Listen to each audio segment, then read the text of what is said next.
অন্যায় প্রতিরোধে যদি আবু সাইদের মতো দুই হাত উঁচু করে বুককে টান টান করে প্রসারিত করে দাঁড়াতে হয়, রাজি আছে মুসলমান? কারা কারা রাজি? আল্লাহকে হাত দেখিয়ে প্রতিজ্ঞা করো। এই বিশ্ব ভালোবাসা দিবসের সাথে মুসলমানদের কোনো সম্পর্ক নাই। এগুলোর আউটপুট হিসেবে মাঝে মাঝে ঢাকা মেডিকেলের ডাস্টবিনে নবজাতকের বাচ্চার কান্নার আওয়াজ শুনতে পাওয়া যায়। ওই যে লন্ডনে বসে জনাব তারেক রহমান সাহেবকে আমি ধন্যবাদ দিতে চাই, উনি সংবাদ শোনা মাত্রই ওনার দলের অনেক চাঁদাবাজকে উনি বহিষ্কার করেছে। I do appreciate. প্রতিটি দলের এরকম ইনিশিয়েটিভ নেওয়ার দরকার আছে না নাই? হযরতুল আল্লাম শহীদ মরহুম আল্লামা দেলোয়ার হোসেন সাঈদী রাহিমাহুল্লাহ, ওনার স্মৃতি বিজড়িত আজকের এই ঐতিহাসিক প্যারেড ময়দানের তাফসিরুল কোরআনের প্রোগ্রামে সব আছে। স্টেজ আছে, শ্রোতা আছে, প্যান্ডেল আছে, মিডিয়া কাভারেজ আছে, কিন্তু আমাদের কলিজার টুকরাটা আমাদের মাঝে নাই। আজকের এই প্রোগ্রামে আলোচক হয়ে এই চেয়ারে আমি না বসে ওই শ্রোতাদের কাতারে বসে যদি আমাদের আল্লামার নুরানি চেহারার দিকে তাকিয়ে ওয়াজ শুনতে পারতাম, আমাদের হৃদয়টা ঠান্ডা হয়ে যেত, আমাদের তৃষ্ণার্ত হৃদয় শান্ত হতো। সব আজকে আছে, কি যেন নাই, ঠিক কিনা বলেন? আল্লাহ তাআলা প্রতি 100 বছরে একজন মুজাদ্দিদ পাঠায়, প্রতি 100 বছরে একজন মুজাদ্দিদ, যিনি সমাজকে সংস্কার করেন। আল্লামা দেলোয়ার হোসেন সাঈদী রাহিমাহুল্লাহ ছিলেন তেমন একজন মুজাদ্দিদ। চিৎকার করে বলেন ঠিক কিনা? উনি শিরক বিদআতের আস্তানাকে তছনছ করে দিয়েছেন, তাওহীদের বাণীকে সমুন্নত করেছেন, গণমানুষের কাছে তাফসিরুল কোরআনকে জনপ্রিয় করেছেন। আজীবন তিনি ইসলামকে বিজয়ী শক্তি হিসেবে দেখার স্বপ্ন দেখতেন। এত প্রাঞ্জল ভাষা, এত চমৎকার আধুনিক প্রেজেন্টেশন, গণমানুষের কাছে কোরআনের তাফসিরকে এভাবে জনপ্রিয় করে তোলার মতো ব্যক্তিত্ব আল্লামা সাঈদী ছাড়া দ্বিতীয় কেউ এই বাংলার ভূখণ্ডে নাই। এই যে তাফসিরুল কোরআন, এই যে টার্মিনোলজি, এই টার্মটাই উনি আসলে জনপ্রিয় করেছেন। আমরা আগে জানতাম না যে এভাবে তাফসির করা যায়, এভাবে scientific indications of the Holi কোরআনকে মানুষের কাছে পেশ করা যায়, এভাবে এত জীবন ঘনিষ্ঠ করে, এত ইন্টারেক্টিভ করে কোরআনের কথাগুলো মানুষের কাছে উপস্থাপন করা যায়। উনি অন্যায়ের বিরুদ্ধে সবসময় সোচ্চার ছিলেন, প্রতিবাদী কণ্ঠস্বর ছিলেন। ওনার আলোচনা শুনলে দেহের রক্ত টকবক করে ফুটতে থাকতো। আল্লাহু আকবার, আল্লাহু আকবার, আল্লাহু আকবার। He was a strong mouthpiece of Islamic revivalism. Islamic জাগরণের স্ট্রং মাউথপিস ছিলেন আল্লামা সাঈদী রাহিমাহুল্লাহ। অনেক দোয়া পেয়েছেন। আমরা পড়েছি, এমন জীবন তুমি করিবে গঠন, মরণে হাসিবে তুমি, কাঁদিবে ভুবন। গোটা বিশ্বকে তিনি কাঁদিয়েছেন। আল্লামা যখন ইন্তেকাল করলেন, আমি তখন মালয়েশিয়া থেকে যুক্তরাষ্ট্রে একটা কনফারেন্সে যোগ দিতে যাচ্ছি, কাতার এয়ারলাইন্সে। মালয়েশিয়া থেকে দোহাতে নামলাম। দোহায় যখন আমার ট্রানজিট, তখন শুনতে পেলাম যে আল্লামা বিদায় নিয়েছেন। সোশ্যাল মিডিয়ায় শুনে বিশ্বাস করতে পারলাম না। মুহূর্তের মধ্যেই মাসুদ সাঈদী ভাইকে মেসেজ করলাম, উনি কোনো উত্তর দিতে পারলেন না। মাসুদ ভাইয়ের সাথে যখন কোলাকুলি করি, আমাদের শামীম ভাইয়ের সাথে যখন কোলাকুলি করি, মনে হচ্ছে আল্লামা সাঈদীর ঘ্রাণ পাই। শরীরটা লিটারালি কাঁপছিল, নিজেকে মানাতে পারছিলাম না, বিশ্বাস করতে পারছিলাম যে আসলে আল্লামা বিদায় নিয়েছেন। ইন দ্য মিন টাইম আমার সেকেন্ড ফ্লাইট, দোহা টু নিউ ইয়র্ক, 12 ঘন্টার ফ্লাইটে উঠলাম। ইন্টারনেট থেকে বিচ্ছিন্ন হলাম। নামার পরে শুনলাম আল্লাহু আকবার, যেখানে ওনাকে কবরস্থ করার কথা ছিল সেখানেও কবর দিতে দেয়া হয় নাই। ছবিগুলো দেখতে লাগলাম, হাসিমাখা মুখ, হাসিমাখা নিথর দেহটা, মরণে হাসিবে তুমি, কাঁদিবে ভুবন। From east to west, from north to south, the entire globe, গোটা বিশ্ব ওনার জন্য কেঁদেছে, গোটা বিশ্ব কেঁদেছে। কাবার গিলাফ ধরে ধরে মানুষ চিৎকার করেছে। এর চেয়ে শ্রেষ্ঠ মৃত্যুকার হতে পারে? আমাদের আল্লামার আর কি পাওয়ার ছিল বলেন? আর কি পাওয়ার ছিল? কুল্লু নাফসিন যায়িকাতুল মাউত, যারাই দুনিয়াতে আসবে তারা ইন্তেকাল করবে, এটা আমরা মেনে নেই, এটা আমরা জানি।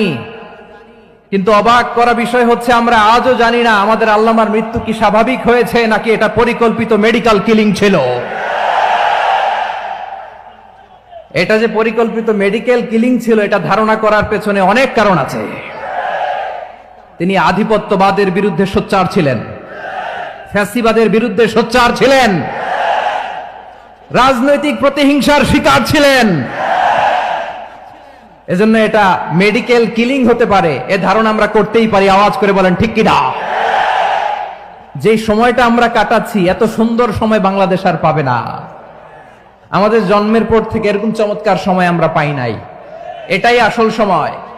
আমরা ইন্টারিম গভর্নমেন্টের কাছে দাবি জানাই উচ্চতর তদন্ত কমিটি করে এটা কি হত্যাকাণ্ড ছিল নাকি স্বাভাবিক মৃত্যু ছিল এই রিপোর্ট গণমানুষের কাছে প্রচার করে জানাতে হবে। এই দাবির সাথে কি সবাই আপনারা একমত? কারা কারা একমত হাত তুলে দেখান।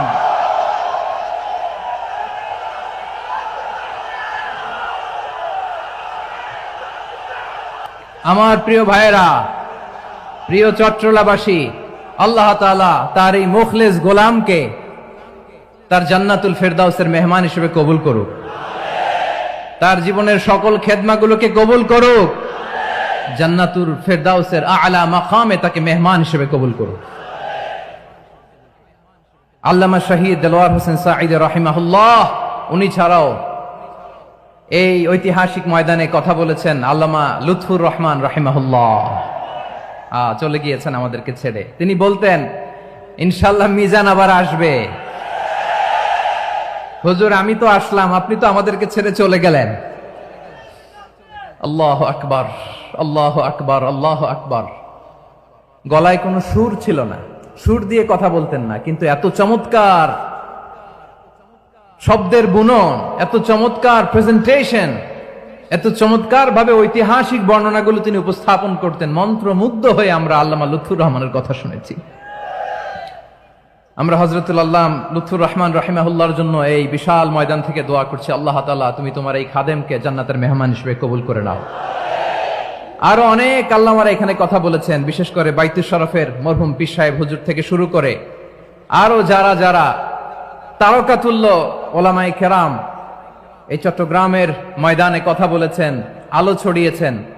আমরা এই লক্ষ লক্ষ তাওহীদি জনতাকে নিয়ে তাদের জন্য দোয়া করছি, আল্লাহ তাআলা ওনাদের জীবনের সকল ভুল ত্রুটি ক্ষমা করে দিয়ে তাদেরকে জান্নাতুল ফেরদাউসের মেহমান বানিয়ে নিক। আমরা এই ঐতিহাসিক প্যারেড ময়দানের প্রোগ্রাম থেকে স্মরণ করতে চাই 24-এর ছাত্র নাগরিক অভ্যুত্থানে আমার যে সমস্ত ছাত্র নাগরিক ভাইয়েরা দেহের তাজা রক্ত বিলি দিয়ে নতুন বাংলাদেশ আমাদেরকে উপহার দিয়েছে। বিশেষ করে আপনাদের এই চট্টগ্রামের শহীদ ফয়সাল, শহীদ ওয়াসিম সহ সকল শহীদকে আল্লাহ তাআলা কবুল করুক। আমরা সবাই পড়ি আমিন। প্রিয় ভাইয়েরা, আমি নগণ্য একজন কোরআনের ছাত্র, এত বিশাল মঞ্চে এত বড় প্ল্যাটফর্মে কথা বলা আমার জন্য সাজে না। তারপরও আমাদের মুরব্বীরা আমাদের ডানে বায়ে বসে আছেন, ওনাদের আদেশ ক্রমে, ওনাদের অনুমতি ক্রমে কিছু কথা আজকের এই ঐতিহাসিক প্রোগ্রামে আপনাদের সামনে উপস্থাপন করার চেষ্টা করব। ওমা তাওফীকি ইল্লা বিল্লাহ। প্রিয় ভাইয়েরা, 5 দিন ব্যাপী এই তাফসীরুল কোরআনের প্রোগ্রামে অনেক ওলামা হযরত কথা বলেছেন। যারা কোরআন সুন্নাহ থেকে আমাদেরকে কোরআনের কথাগুলো শোনালেন, আমরা যেন সেগুলো আমল করতে পারি, আল্লাহ আমাদেরকে তৌফিক দান করুক। শুরুতে আমাদের নিয়তটাকে খালেস করে নেওয়া দরকার। এই যে গ্যাদারিং, এই যে হিউজ শোডাউন, এগুলো যদি আমাদের নিজেদেরকে পরিবর্তন না করে তাহলে এতে কোনো লাভ নাই। জোরে বলেন ঠিক কিনা? এই প্রোগ্রাম যদি আমাদের জীবনকে পরিবর্তন করে, আমাদের চিন্তার ডিএনএ কে চেঞ্জ করে দেয়, তাহলেই চট্টগ্রামের প্যারেড ময়দান সার্থক। আসুন আমরা চিন্তাকে খালেস করে নেই। আমরা সবাই নিয়ত করি যে যতটুকু কথা আমরা কোরআনের আলোকে শুনবো, আমলের নিয়তে শুনবো ইনশাআল্লাহ। বলেন সবাই। আপনারা সবাই ঠিকঠাক আছেন তো? কখন আসছেন আপনারা? সবাই আসছেন কখন? সকালে, কেউ দুপুরে, 9টায়? আল্লাহ আল্লাহ আল্লাহ। দুপুরের খাবার খাওয়ার সুযোগ হয়েছিল? খান নাই? রোজা রাখছেন? আহা, আমি কি দিয়ে বিদায় দেব আমার এই ভাইগুলোরে? আল্লাহ তুমি আমার ভাইগুলোরে কবুল করো। ইসলামের পক্ষের এই গণজোয়ারকে আগামীর বাংলাদেশের ইসলামের জন্য তুমি কবুল করো। যেই ভালোবাসা ইসলামের জন্য হয়, যে গণজোয়ার কোরআনের জন্য হয়, পৃথিবীর কোন শক্তি দিয়ে সেটাকে আটকানো যায় না। জোরে বলেন ঠিক কিনা? এজন্য গ্রাজুয়ালি, সিস্টেম্যাটিক্যালি, মেথোডোলজিক্যালি আমাদেরকে আগাতে হবে, শুধু আবেগ দিয়ে নয়। বিবেকেরও দরকার আছে না নাই? প্রিয় ভাইয়েরা, আসুন, আমাদের কথা অনেক বেশি, সময় অনেক কম, আমরা আর কাল বিলম্ব না করে মহাবিশ্বয় মহাগ্রন্থ আল কুরআন আল কারীম থেকে কিছু কথা শুনি। আমি যে টপিকটা নিয়ে আজকের ঐতিহাসিক চট্টগ্রামের প্যারেড ময়দানের তাফসিরুল কোরআন প্রোগ্রামে আলোচনা করব, সেটা হচ্ছে সূরাতু আন-নাহলের 90 নম্বর আয়াত নিয়ে কিছু কথা আমরা উপস্থাপন করবার চেষ্টা করব ইনশাআল্লাহ। আমার খুতবার শুরুতেই আপনারা মোটামুটি আন্দাজ করে ফেলেছেন যে আমি কি নিয়ে আলোচনা করব, কারণ যে আয়াতটি আমি তেলাওয়াত করেছি এই আয়াতটি প্রায়শই এই ভূখণ্ডে, এই বাংলাদেশে জুমার দিনে খতিব সাহেবরা দ্বিতীয় খুতবা শেষের দিকে পড়ে না? কি কমন পড়ছে? ইন্নাল্লাহা ইয়া'মুরু বিল আদলি ওয়াল ইহসান ওয়া ইতা'i যিল কুরবা ওয়া ইয়ানহা আনিল ফাহশাই ওয়াল মুনকারি ওয়াল বাগি ইয়া'iদুকুম লাআল্লাকুম তাযাক্কারুন। মুখস্থ আছে না সবার? আসুন আমরা এই আয়াতের সরল অর্থ, এর মর্মবাণী, এর সংক্ষিপ্ত তাফসীর সবাই মিলে আজকের এই প্রোগ্রাম থেকে উদ্ধার করার চেষ্টা করি। আপনারা মনোযোগী আছেন তো? ইনশাআল্লাহ। এই আয়াতটা অনেক কম্প্রিহেন্সিভ একটা আয়াত। সাইয়েদনা আব্দুল্লাহ ইবনে মাসউদ রাদিয়াল্লাহু তাআলা আনহু উনি বলেছেন, ইন্নাহা মিন আজমাই আয়াতিল কুরআন, এটা কোরআনের সবচেয়ে জামে মানে আয়াত। যদিও ছোট্ট আয়াত, অল্প কিছু কথামালা, কিন্তু তিনি বলতেন এটা কোরআনের সবচাইতে জামে মানে সবচেয়ে কম্প্রিহেন্সিভ একটা আয়াত, যেখানে কথা কম, শব্দ কম, কিন্তু এটার দোতনা, এটার আবেদন, এটার মিনিং অনেক বেশি। সুবহানাল্লাহ। এই আয়াতে আল্লাহ তাআলা বেসিক্যালি আমাদেরকে 3টা বিষয়ে আদেশ করেছেন আর 3টা বিষয়ে বারণ করেছেন, মানে নিষেধ করেছেন। আওয়াজ করে বলুন, আদেশ করেছেন কয়টা? প্রিয় চট্টলার ভাইয়েরা, আমার মতো এই যে 3 আঙ্গুল উঁচু করে বলেন, আদেশ করেছেন কয়টা? আবার নিষেধও কয়টা? মানবো তো আমরা ইনশাআল্লাহ? বলেন সবাই। 3 do's and 3 don'ts, do's and don'ts, 3টা আদেশ, 3টা নিষেধ। এই 3টা আদেশ আর 3টা নিষেধের ভেতরে আল্লাহ তাআলা গোটা ইসলামী শরিয়ার মূল নির্যাসকে ঢুকিয়ে দিয়েছেন। সুবহানাল্লাহ। এই ছোট্ট একটা আয়াতে গোটা ইসলামী শরিয়ার, the gist, the cream of the creams, গোটা ইসলামী শরিয়ার মূল নির্যাসকে আল্লাহ ঢুকিয়ে দিয়েছেন। 3টা আদেশ আর 3টা নিষেধ। আসুন আমরা সরাসরি কোরআন থেকে শুনি, সবাই পড়ুন। আউযু বিল্লাহি মিনাশ শাইতানির রাজীম। বিসমিল্লাহির রহমানির রহিম। ইন্নাল্লাহা ইয়া'মুরু বিল আদলি ওয়াল ইহসানি ওয়া ইতা'i যিল কুরবা ওয়া ইয়ানহা আনিল ফাহশাই ওয়াল মুনকারি ওয়াল বাগি ইয়া'ইযুকুম লা'আল্লাকুম তাযাক্কারুন। আল্লাহ তাআলা ইরশাদ করছেন, ইন্নাল্লাহা ইয়া'মুরু বিল আদলি ওয়াল ইহসান, নিশ্চয় আল্লাহ তাআলা তোমাদেরকে ন্যায় বিচারের আদেশ দেন, সদাচরণের আদেশ দেন, নিকটাত্মীয়দেরকে দানের আদেশ দেন। আদেশ কয়টা? আওয়াজ করে সবাই বলুন তো কয়টা?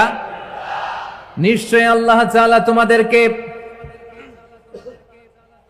ন্যায় বিচারের আদেশ দেন, সদাচরণের আদেশ দেন, তিনি তোমাদের নিকটাত্মীয়দেরকে দানের আদেশ দেন, আর তিনি তোমাদেরকে অশ্লীলতা থেকে নিষেধ করেন, মন্দ কাজ থেকে নিষেধ করেন, অবাধ্যতা সীমা লঙ্ঘন থেকে নিষেধ করেন। তিনি তোমাদেরকে উপদেশ দেন যাতে তোমরা শিক্ষা গ্রহণ করো। সুবহানাল্লাহ। উপদেশ দিচ্ছে স্বয়ং কে? 3টা জিনিসের আদেশ। ইয়া'মুরু বিল আদল, সুবিচার, ন্যায় বিচারের আদেশ তিনি দেন। ইহসানের আদেশ দেন, যাতে আমরা ইহসান করি, একে অপরের প্রতি সুবিচার করি, মহানুভবতা দেখায়, অনুগ্রহ দেখায়, আর নিকট আত্মীয়দেরকে যেন আমরা দান করি। এই 3টা আদেশ তিনি দিয়েছেন। আর কোন 3টা জিনিস থেকে তিনি বারণ করেছেন? অশ্লীলতা, ফাহশা, মুনকার মানে সব মন্দ আর অসৎ কাজ, এগুলো থেকে তিনি আমাদেরকে বারণ করেন। ওয়াল বাগি, অবাধ্যতা, সীমা লঙ্ঘন, এই তিনটা কাজ থেকে তিনি আমাদেরকে বারণ করেন। তিনি আমাদেরকে উপদেশ দেন, স্বয়ং আল্লাহ তাআলা আমাদেরকে উপদেশ দেন যাতে করে আমরা শিক্ষা গ্রহণ করি। সুবহানাল্লাহ পড়ে। তাহলে আসুন আমরা ধরে ধরে একটা একটা করে সামনের দিকে আগাই। আল্লাহ তাআলা প্রথমে আমাদেরকে আদেশ দিয়েছেন আদালের, ইন্নাল্লাহা ইয়া'মুরু বিল আদল। আওয়াজ করে বলুন আল আদাল। সবাই পড়ুন আল আদাল। আমরা উর্দু জানি, হিন্দি জানি, অনেকে ইংরেজিও জানি, কিন্তু আরবি শব্দগুলো আমাদের মুখ দিয়ে বেরোতে চায় না। আওয়াজ করে বলুন আল আদাল। মাশাআল্লাহ, ইন্নাল্লাহা ইয়া'মুরু বিল আদল। আল্লাহ তাআলা আমাদেরকে আদলের আদেশ দেন। আদল অনেকে না বুঝলেও আদালত শব্দটা বুঝবেন। আদালত, আদালত, আদালত বুঝেন না? যেখানে বিচার কার্যের ফয়সালা করা হয়, কোর্ট কাচারি আদালত, এটা তো ভেরি কমন। এটা শুনছেন না সবাই? আদালত, যেখানে ন্যায় বিচার হবে, সুশাসন হবে। কিন্তু ভাগ্যের কি নির্মম পরিহাস, ওখান থেকে মিথ্যা সাক্ষী দিয়ে মনমতো রায় দিয়ে দেয়া হয়। এগুলোর পরিবর্তন হওয়ার দরকার আছে না নাই?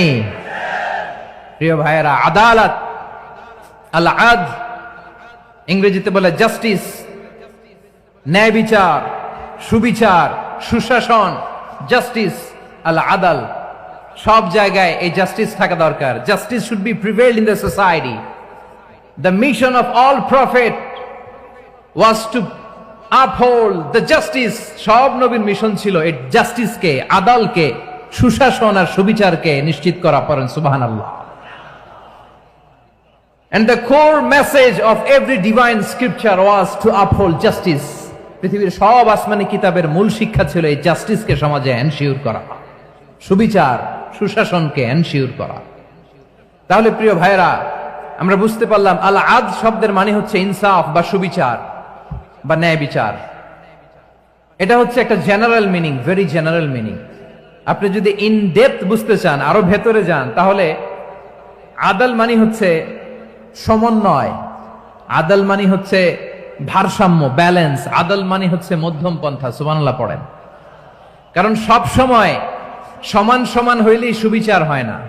কথা কি বুঝতেছেন? ইসলামের দ্য কনসেপ্ট অফ আদল, এটা এমন আদল, এটা সব সময় সমান সমান নয়। যখন সমান সমান দেয়া দরকার, ইসলাম সমান সমান দেয়। যখন ব্যালেন্স করা দরকার, চেক এন্ড ব্যালেন্স, সমন্বয়, ভারসাম্য করা দরকার, তখন ইসলাম ভারসাম্য করে দেয়। এটার নাম আদল। সুবহানাল্লাহ। সহজ করে আপনাদেরকে বুঝাই। যেমন ধরুন, একটা পরিবারের 3 জন সদস্য, স্বামী, স্ত্রী আর সন্তান। তাদের সকালবেলার ব্রেকফাস্টে, স্বামীর সকালের নাস্তায় স্বামীর 3টা রুটি লাগে, স্ত্রীর 2টা লাগে, আর সন্তানের 1টা রুটি লাগে। এখন আমি যদি সমান সমান করে আদল করতে চাই, সবাইকে যদি 3টা করে রুটি দেই, তাহলে স্বামী বেচারার জন্য ঠিক আছে? কি বলেন?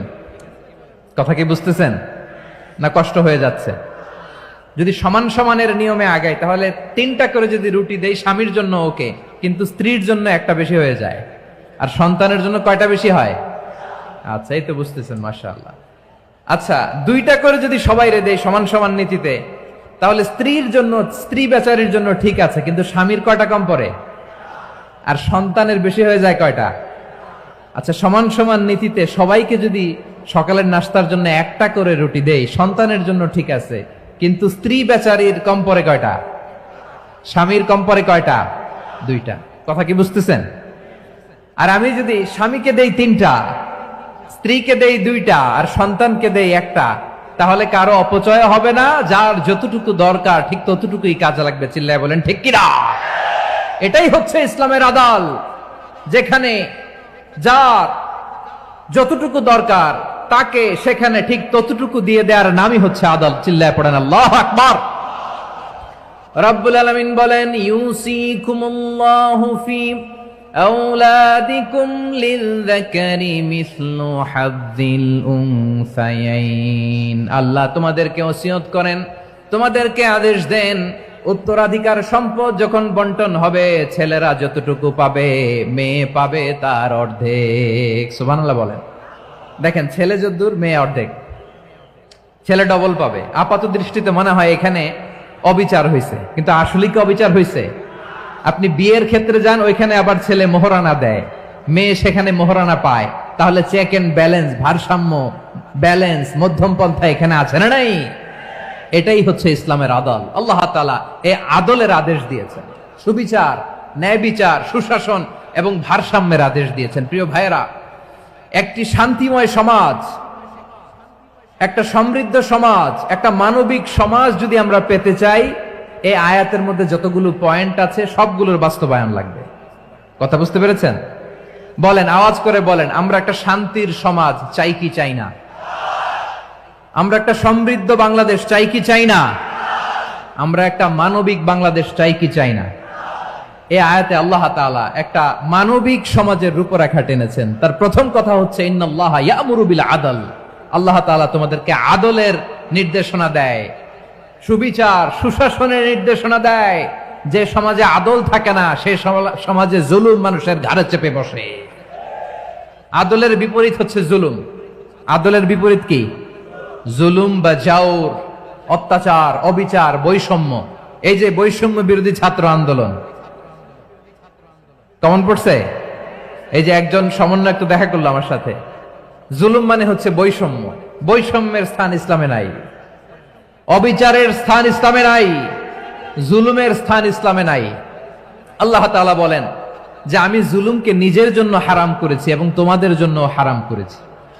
বিশ্বনবী ফরমান, আল্লাহ তাআলা বলেন হাদিসে কুদসিতে, ইয়া ইবাদি ইন্নী হারামতু যুলমা আলা নাফসি ওয়া জাআলতুহু বাইনাকুম মুহাররামান ফালা তাযালামু। আমার গোলামেরা শোনো, নিশ্চয় আমি আল্লাহ তাআলা জুলুমকে আমি আমার উপরে হারাম করেছি, অনুরূপভাবে জুলুম করাকে তোমাদের উপরেও হারাম করেছি। ফলে ফালা তাযালামু, তোমরা একে অপরের সাথে জুলুম করো না।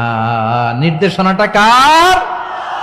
খবরদার, জুলুমের সাথে আমাদের কোনো সম্পর্ক নাই। আল্লাহ তাআলা আদলের আদেশ দিয়েছেন, আদালতের আদেশ দিয়েছেন, সুশাসনের, ন্যায় বিচারের আদেশ দিয়েছেন। ইন্নাল্লাহা ইয়ামুরু বিল আদল। আমাদেরকে আদল প্রতিষ্ঠা করতে হবে। জুলুমের সাথে ইসলামের কোনো সম্পর্ক নাই।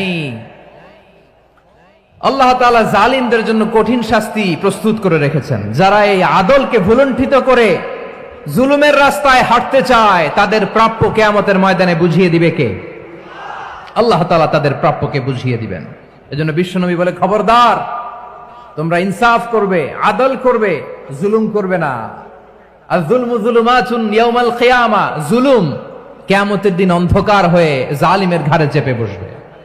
আবার বিশ্বনবী বলতেন, ইত্তাকি দাওয়াতাল মাজলুম, খবরদার, তোমরা মজলুমের কান্নাকে ভয় করো। ফাইন্নাহু লাইসা বাইনাহু ওয়া বাইনাল্লাহি হিজাব, কেননা মজলুমের কান্নার মাঝে আর আল্লাহর আরশের মাঝে কোনো পর্দা থাকে না। বিশ্বাস হয়? এই কথা বিশ্বাস হয়? এর জলজ্যান্ত প্রমাণ তো আমরা নিজেরাই দেখলাম। হ্যাঁ, মজলুমের কান্না ফুলে ফেপে মহিরুহ হয়ে, পাহাড়ের মতো হয়ে, বিস্ফোরিত হয়ে জালিমের মসনদকে ছারখার করে দিয়েছে। এর প্রমাণ তো আমরা নিজেরাই তো দেখলাম। জালিমের পরিণতি কি হয় আমরা জীবদ্দশাই তো দেখলাম। এমনও কোনো জুলুম নাই যে হয় নাই, ঠিক কিনা বলেন? আহারে জুলুম, আহারে জুলুম। রিসেন্টলি আয়না ঘরের কিছু ছবি প্রকাশিত হয়েছে সোশ্যাল মিডিয়ায়, দেখেছেন আপনারা? হ্যাঁ, ছোট্ট একটা জায়গা, স্বাধীন মানুষকে প্রাণীর মতো, পাখির মতো খাঁচায় বন্দী করে রেখেছে। কখন দিন কখন রাত কিচ্ছু জানে না, কখন দিন কখন রাত কিছু জানে না। বছরের পর বছর কেটে গিয়েছে। এক্সট্রা জুডিশিয়াল কিলিং এর কোনো হিসাব নাই, বিচার বহির্ভূত হত্যা, এনফোর্স ডিসঅ্যাপিয়ারেন্স, গুম, যেটা সবচাইতে বড় মানবতা বিরোধী অপরাধ। কত মানুষ যে গুম হয়েছে তার কোনো ইয়ত্তা নাই। যেই ফ্যামিলির সদস্য গুম হয়েছে, তারা কি ওই লোকটার জন্য মাগফিরাতের দোয়া করবে নাকি সুস্বাস্থ্যের দোয়া করবে তারা নিজেরাও জানতো না, কারণ জানে না ও বেঁচে আছে না মরে গেছে। আহা, বিডিআর নওজওয়ানদের যারা ছাড়া পেল দেখলাম, বিনা অপরাধে, কোনো অন্যায় ছাড়া, অপরাধ ছাড়া তাদের জীবন থেকে, তাদের তারুণ্যের, তাদের যৌবনের 15 বছর, 16 বছর, 17 বছর নাই। 6 মাস বয়সের ছোট বাচ্চাকে রেখে জেলে গেছে। 6 মাসের মেয়ে বেরোয় দেখে মেয়ের বয়স 17 বছর। মেয়ে বাবারে চিনে না, বাবা মেয়েরে চিনে না। মেয়েকে এখন বিয়ে দিয়ে আরেক ছেলের হাতে তুলে দিবে। মেয়ের শৈশব বাবা দেখে নাই, মেয়ের কৈশোর বাবা দেখে নাই, মেয়ের তারুণ্য দেখে নাই। আরেক যুবককে দেখলাম 14 বছরের 14 দিনের সংসার, 2 সপ্তাহের সংসার শেষে জেলে গেছে। কত যুবকের যে স্ত্রী চলে গিয়েছে ফ্যামিলি ছেড়ে, কারণ জানে না তো কবে আসবে, কি হবে, কেউ জানতো না। দাম্পত্য জীবনের মাত্র 14 দিনের স্মৃতি, এই স্মৃতিকে আঁকড়ে ধরে এক বোন 16টা বছর 17টা বছর কাটিয়ে দিয়েছে। আমি নিউজটা দেখে ভাবলাম, আমার এই বোনের প্রতিটি দিন কিভাবে কেটেছে, প্রতিটি রাত কিভাবে কেটেছে, প্রতিটি ক্ষণ কিভাবে কেটেছে। বিশ্বনবী বলেছেন, ইত্তাকি দাওয়াতাল মাজলুম ফাইন্না লাইসা বাইনাহু ওয়া বাইনাল্লাহি হিজাব। মাজলুমের কান্নাকে ভয় করো, কারণ মাজলুমের কান্না আর আল্লাহর মাঝে কোনো পর্দা থাকে না।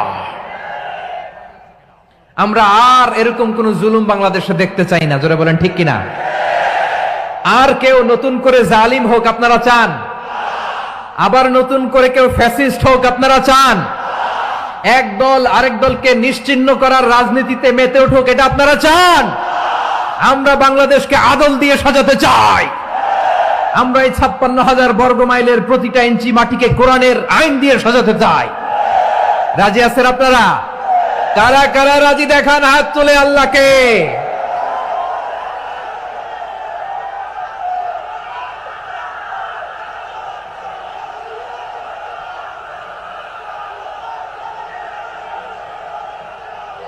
বসুন আমার প্রিয় বীর চট্টলার তৌহিদি মুসলমান, আমরা আর নতুন করে কেউ জালিম হোক এটা চাই না। নতুন করে আবার কেউ ফ্যাসিস্ট হোক আমরা চাই না। এক দল আরেক দলকে নিশ্চিহ্ন করার রাজনীতি করুক আমরা চাই না। আমরা সুশাসনের বাংলাদেশ চাই। আমরা মানবিক বাংলাদেশ চাই। আমরা একটা সমৃদ্ধ বাংলাদেশ চাই। আমরা বিশ্বের বুকে সম্মান নিয়ে মাথা উঁচু করে দাঁড়াতে চাই, ঠিক কিনা বলেন? আল্লাহ বললেন, এটা যদি তোমরা চাও, একটা সমৃদ্ধ সমাজ যদি বিনির্মাণ করতে চাও, মানবিক সমাজ যদি বিনির্মাণ করতে চাও, আমি তোমাদেরকে সেজন্য প্রথমে আদালতের নির্দেশ দিলাম। ইন্নাল্লাহা ইয়া'মুরু বিল আদল, নিশ্চয় আল্লাহ তাআলা তোমাদেরকে ন্যায় বিচার সুশাসন এটার আদেশ দেন। সুবহানাল্লাহ। আদাল, ন্যায় বিচারের আদেশ আল্লাহ তাআলা কোরআনের বিভিন্ন আয়াতে দিয়েছেন। আল্লাহ তাআলা বলছেন, ইন্নাল্লাহা يأمركم أن تؤدوا الأمانات إلى أهلها وإذا حكمتم بين الناس أن تحكموا بالعدل إن الله نعم ما يعظكم به إن الله كان سميعا بصيرا। আল্লাহ তাআলা বললেন, আল্লাহ আদেশ দিচ্ছেন, যে ব্যক্তি আমানতের হকদার তার হাতে তোমরা আমানত পৌঁছে দাও। আর যখন তোমরা বিচার কার্য করবে, বিচার ফয়সালা করবে, আদালতের সাথে করো। সুবহানাল্লাহ বলেন। ওয়াইদা হাকামতুম বাইনান নাসি আন তাহকুমু বিল আদল, আদালতের সাথে করবা। আল্লাহ তাআলা বলেন, যারা জাজ হবে, বিচারক হবে, তাদের যদি বাদী বিবাদীর কারো সাথে শত্রুতা থাকে, কারো সাথে যদি কোনো ধরনের রেষারেষি থাকে, আল্লাহ বলেন বিচার কার্য করতে যে ওই শত্রুতা রেষারেষির কারণে আদালতের বাইরে যে অবিচার করে বিচার করো না।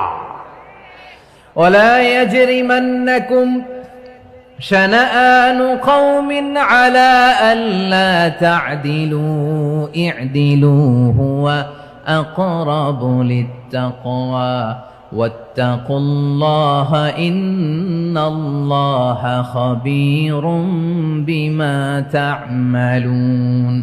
খবরদার কোন জাতির প্রতি, কোন গোষ্ঠীর প্রতি, কোন গোত্রের প্রতি আক্রোশ যেন তোমাদেরকে ন্যায় বিচার থেকে দূরে সরিয়ে না দেয়, বরং আমি আল্লাহর আদেশ হলো ই'দিলু, তোমরা আদল করো, ন্যায় বিচার করো, সুবিচার করো, সুশাসন প্রতিষ্ঠা করো। হুয়া আকরাবু লিত্তাকওয়া, এটাই তাকওয়ার সবচেয়ে কাছাকাছি। সুবহানাল্লাহ বলেন। কোরআনের বিভিন্ন আয়াতে আল্লাহ তাআলা স্পেসিফিকলি ধরে ধরে বিচার করার সময় আমরা যেন আদাল করি সেটা বলেছেন। কোরআনের কোন কোন জায়গায় আল্লাহ তাআলা এই আল আদল শব্দটা ব্যবহার করেছেন। আবার একই জিনিস ইনসাফ, সুবিচার, সুশাসন, ন্যায় বিচার, ন্যায় পরায়ণতা বুঝাতে আল্লাহ তাআলা কখনো কখনো আল কিসত শব্দটা ব্যবহার করেছেন। আওয়াজ করে সবাই বলুন আল কিসত। প্রিয় ভাইরা, সবাই আওয়াজ করে আমার সাথে সাথে বলুন আল কিসত। আল্লাহ তাআলা বলেন ওয়া ইন হাকামতা ফাহকুম বাইনাহুম বিল কিসতি ইন্নাল্লাহা ইউহিব্বুল মুকসিতিন। যখন তুমি বিচার করবে, বিশ্বনবীকে উদ্দেশ্য করে অ্যাড্রেস করে বললেন, নবী হে, ইহুদিরা কোনো বিষয়ে মীমাংসার জন্য যদি আপনার দরবারে আসে, যদি বিচার করতে হয়, খবরদার অবিচার করবেন না। ফয়সালা যেটা করবেন কিসতের সাথে করবেন, ন্যায় পরায়ণতার সাথে করবেন, কারণ ইন্নাল্লাহা ইউহিব্বুল মুকসিতিন, নিশ্চয় আল্লাহ রাব্বুল ইজ্জাত ন্যায় পরায়ণশীলদেরকে বড্ড ভালোবাসেন। সুবহানাল্লাহ বলেন। ন্যায় পরায়ণ লোকদেরকে আল্লাহ তাআলা বড্ড ভালোবাসেন। অন্য আয়াতে আল্লাহ তাআলা বলছেন وَنَضَعُ الْمَوَازِينَ الْقِسْطَ لِيَوْمِ الْقِيَامَةِ فَلَا تُظْلَمُ نَفْسٌ شَيْئًا।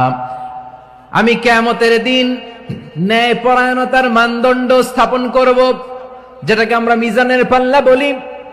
আল্লাহ বলেন ন্যায় বিচারের মানদণ্ড কিয়ামতের ময়দানে আমি আল্লাহ স্থাপন করব। সেদিন কারো প্রতি বিন্দু পরিমাণ, এক চুল পরিমাণ অবিচার করা হবে না, কোনো অবিচার করা হবে না। সেদিন সুশাসন হবে, সুবিচার হবে, ন্যায় পরায়ণতার সাথে বিচার হবে। আওয়াজ করে পড়েন আল্লাহু আকবার। তাহলে প্রিয় ভাইরা, যে তিনটি বিষয়ে আল্লাহ তাআলা আমাদেরকে আদেশ দিয়েছেন, তার প্রথমটা হচ্ছে আদালত, ইনসাফ, সুবিচার, ন্যায় বিচার। এটা আমরা চাই কি চাই না? বিশ্বনবী ন্যায় বিচার, ন্যায় পরায়ণতা, সুশাসন প্রতিষ্ঠিত করেন কি করেন নাই? আপনারা বিশ্বনবীর সিরাত যারা পড়েছেন, আপনি দেখবেন বিশ্বনবীর সিরাতের পরতে পরতে, বাঁকে বাঁকে, সিরাতের বাঁকে বাঁকে এই আদালতের নমুনা মেলে। সুবহানাল্লাহ বলেন। ছোট্ট একটা নমুনা রাসূল সাল্লাল্লাহু আলাইহি ওয়াসাল্লামের আসসিরা আল আতরা থেকে ছোট্ট একটা নমুনা আপনাদের খেদমতে এখানে উপস্থাপন করি। বিশ্বনবী সাল্লাল্লাহু আলাইহি ওয়াসাল্লাম মক্কা বিজয় করলেন ৮ম হিজরিতে। মক্কা বিজয় শেষে তিনি কয়েক সপ্তাহ মক্কাতে অবস্থান করলেন। ইন দ্য মিন টাইম মক্কার একটা ভেরি প্রেস্টিজিয়াস এন্ড ডিগনিফাইড ফ্যামিলির নারী চুরিতে ধরা পড়ল। কিসে ধরা পড়ল? সবাই বলেন কিসে?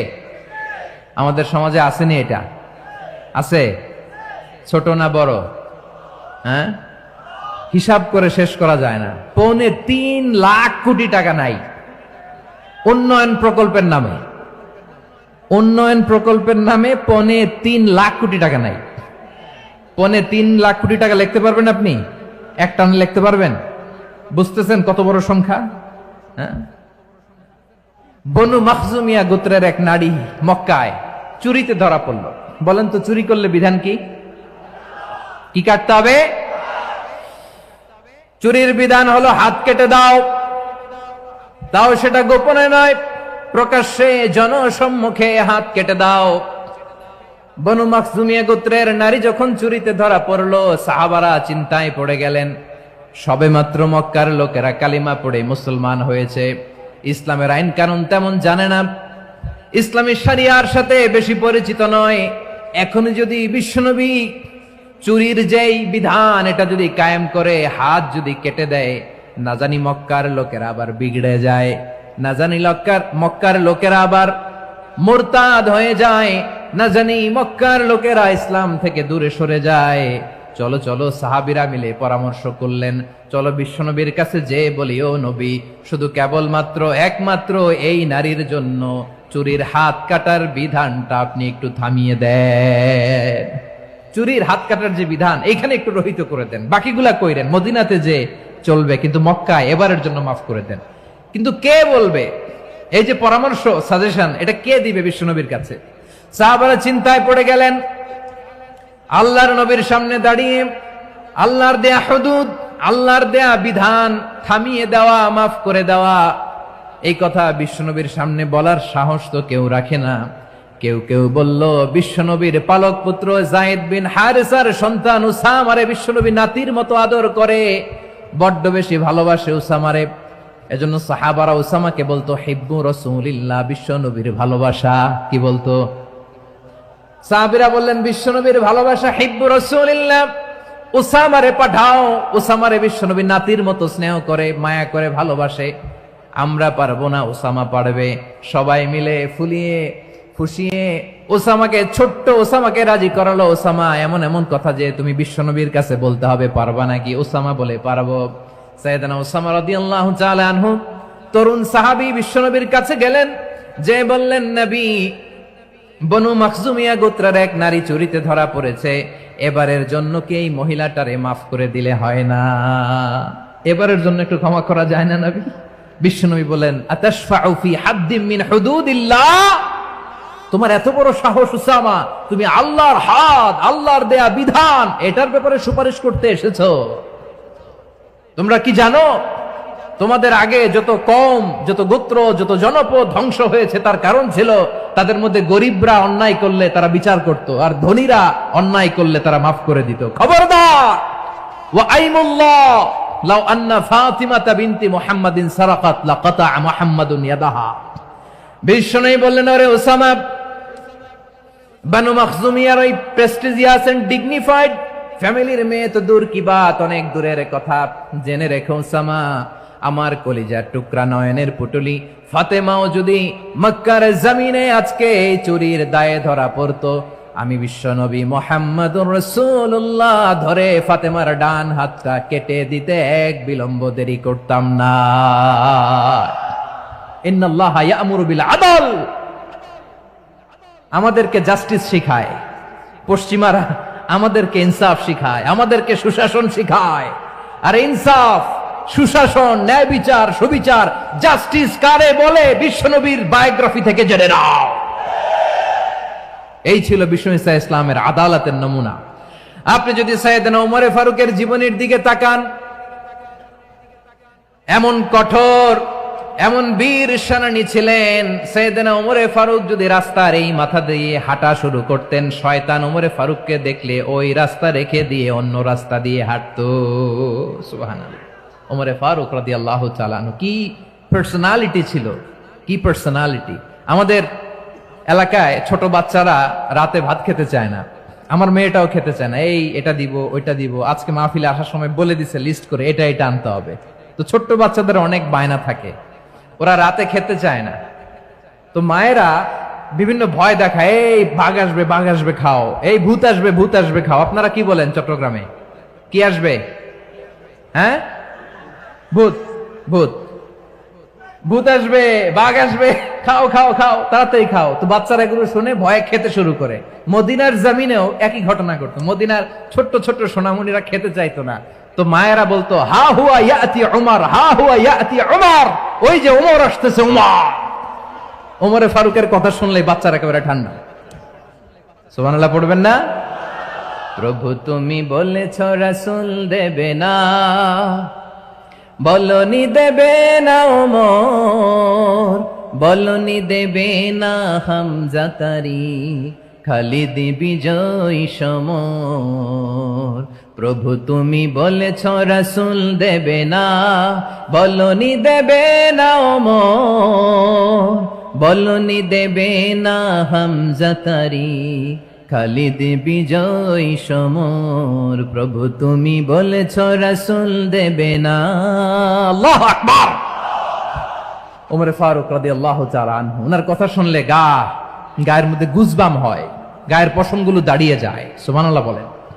কি পার্সোনালিটি ছিল, কি ব্যক্তিত্ব ছিল! মুনাফিকরা ওমর ফারুককে জমের মতো ভয় পেতেন। শয়তান, খুদ শয়তান এই রাস্তা দিয়ে আসলে শয়তান অন্য রাস্তা দিয়ে হাঁটতো।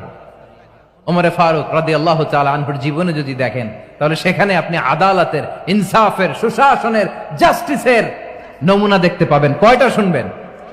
সাইয়েদনা ওমর ফারুকের রাদিয়াল্লাহু তাআলা আনহুর সন্তান আব্দুর রহমান মিশরে মদ খেয়ে মদ্যপ অবস্থায় ধরা পড়েছে। মদ খাওয়ার কারণে, মদ যদি কেউ পান করে আর যদি প্রমাণিত হয়, তার বিচার হলো 80 বেত। আওয়াজ করে বলেন কয় বেত? বাংলাদেশেও তো এই আইন আছে নাকি? বাংলাদেশে আছে? হ্যাঁ, মদ খাইলে 80 বেত, এই আইন বাংলাদেশে চালু হোক, আমরা চাই কি চাই না? চাই সবাই। এজন্যই তো ইসলাম ভাল লাগে না। ইসলামকে ভাল লাগে না, ইসলামকে আউট করে রাখতে পারলেই তো এরকম বড় বড় বোতল খাওয়া যায়। একেবারে সহজ, পানির মতো সহজ, হিসাব একেবারে সহজ। ওমরে ফারুক রাদিয়াল্লাহু তাআলা আনহুর ছেলে ভুল করে মদ পান করে ফেলেছিলেন। আব্দুর রহমান, ঘটনা ঘটেছে মিশরে। মিশরের গভর্নর তখন আমর ইবনে আস রাদিয়াল্লাহু তাআলা আনহু। আব্দুর রহমানের ভাই যে গভর্নরকে বলল, গভর্নর যদি একটু দয়া করেন, খলিফার ছেলে আমার ভাই আব্দুর রহমান মদ্যপ অবস্থায় ধরা পড়েছে, জনসম্মুখে যদি আপনি বেত্রাঘাত করেন আমাদের প্রেস্টিজ থাকে না, যদি 80 বেত আপনি মারেন আমার কোনো কথা নাই, কিন্তু ঘরের ভেতরে মারেন।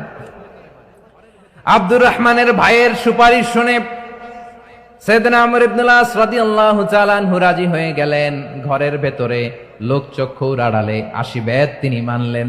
কিন্তু ঘটনাক্রমে এই কথা লুকিয়ে লুকিয়ে ঘরের ভেতরে 80 বেত মারার কথা সাইয়েদনা ওমর ফারুক মদিনা থেকে জানতে পারলেন। মদিনা থেকে তিনি ফরমান জারি করলেন, এই বিচার যেমনটি আমর ইবনে আস আদায় করেছে এটা প্রকৃতপক্ষে আদায় হয় নাই। আসো সবাই মদিনায় আসো, আমর ইবনে আস মদিনায় আসো, আব্দুর রহমানও আসো, সবাই আসো, জনসম্মুখে এই বিচার কার্যকর করতে হবে। সাইয়েদনা ওমর ফারুক মসজিদে নববীর পিলারের মধ্যে নিজের ছেলেকে বাঁধলেন, আবার জনসম্মুখে 80টা বেত তার গায়ের মধ্যে মারলেন। মাজমুয়ে ফাতাওয়া ইবনে তাইমিয়া রাহিমাহুল্লাহ উনি এটা নকল করেছেন। এটা সবচেয়ে বিশুদ্ধ মত, আরো অনেক মত আছে। মারা গেছে কবরের উপর, ওগুলো বাদে দিলাম। কেমন খলিফা ছিলেন, কেমন খলিফা! পশ্চিমারা তোমরা জাস্টিস আমাদেরকে শেখাও, ইনসাফ কারে বলে সুশাসন আমাদেরকে তোমরা শিখাও। ওমর ফারুক রাদিয়াল্লাহু তাআলা আনহু ওই বিচারকে তিনি ধর্তব্য মনে করেন নাই। মদিনাতে এনে আবার জনসম্মুখে আবার 80 বেত মেরেছেন। মিশরে ওমর ফারুক রাদিয়াল্লাহু তাআলা আনহু আমর ইবনে আসকে গভর্নর করে পাঠালেন। সেখানে আমর ইবনে আসের ছেলে একটা প্রতিযোগিতায় রানার আপ হয়েছে। এক মিশরি সেখানে চ্যাম্পিয়ন হয়েছে। রানার আপ বুঝতে পেরেছেন তো? রানার আপ সেকেন্ড হয়েছে, এক মিশরি হয়েছে চ্যাম্পিয়ন প্রথম। কিন্তু গভর্নরের ছেলে ও জিততে পারে নাই, ও রাগে ওই মিশরির গায়ের মধ্যে কয়েকটা লাঠি দিয়ে বাড়ি মেরেছে। মিশরি যে মদিনাতে ওমর ফারুকের কাছে বিচার দিলেন, আপনার গভর্নরের ছেলে অন্যায়ভাবে আমার গায়ে হাত তুলেছে। সাইয়েদনা ওমর ফারুক আবার ফরমান জারি করলেন, আসো মদিনাতে আসো। মিশরীকে ডাকলেন। ওই মিশরের গভর্নর আমর ইবনে আস রাদিয়াল্লাহু তাআলা আনহুকে ডাকলেন, তার ছেলেকেও ডাকলেন। সবাই বসে রইল। আমর ইবনে আস রাদিয়াল্লাহু তাআলা আনহু মাথা নিচু করে বসে আছেন, লজ্জায় কাচুমাচু। হায় হায়, আজকে আমার ছেলের কারণে আমিরুল মুমিনিন খলিফাতুল মুসলিমিন ওমর ফারুকের কাছে আমি জনসম্মুখে লজ্জিত হচ্ছি। সাইয়েদনা ওমর ফারুক বললেন, এই নাও লাঠি। গভর্নরের ছেলে তোমার মাথার মধ্যে যতগুলো বাড়ি মেরেছে, আজকে জনসম্মুখে তুমি অতগুলা বাড়ি মারো। মিশরি বলে, থাক, আপনি যে ডেকে আনছেন সবার সামনে এটা বলছেন, এতেই আমি খুশি। আল্লাহু আকবার!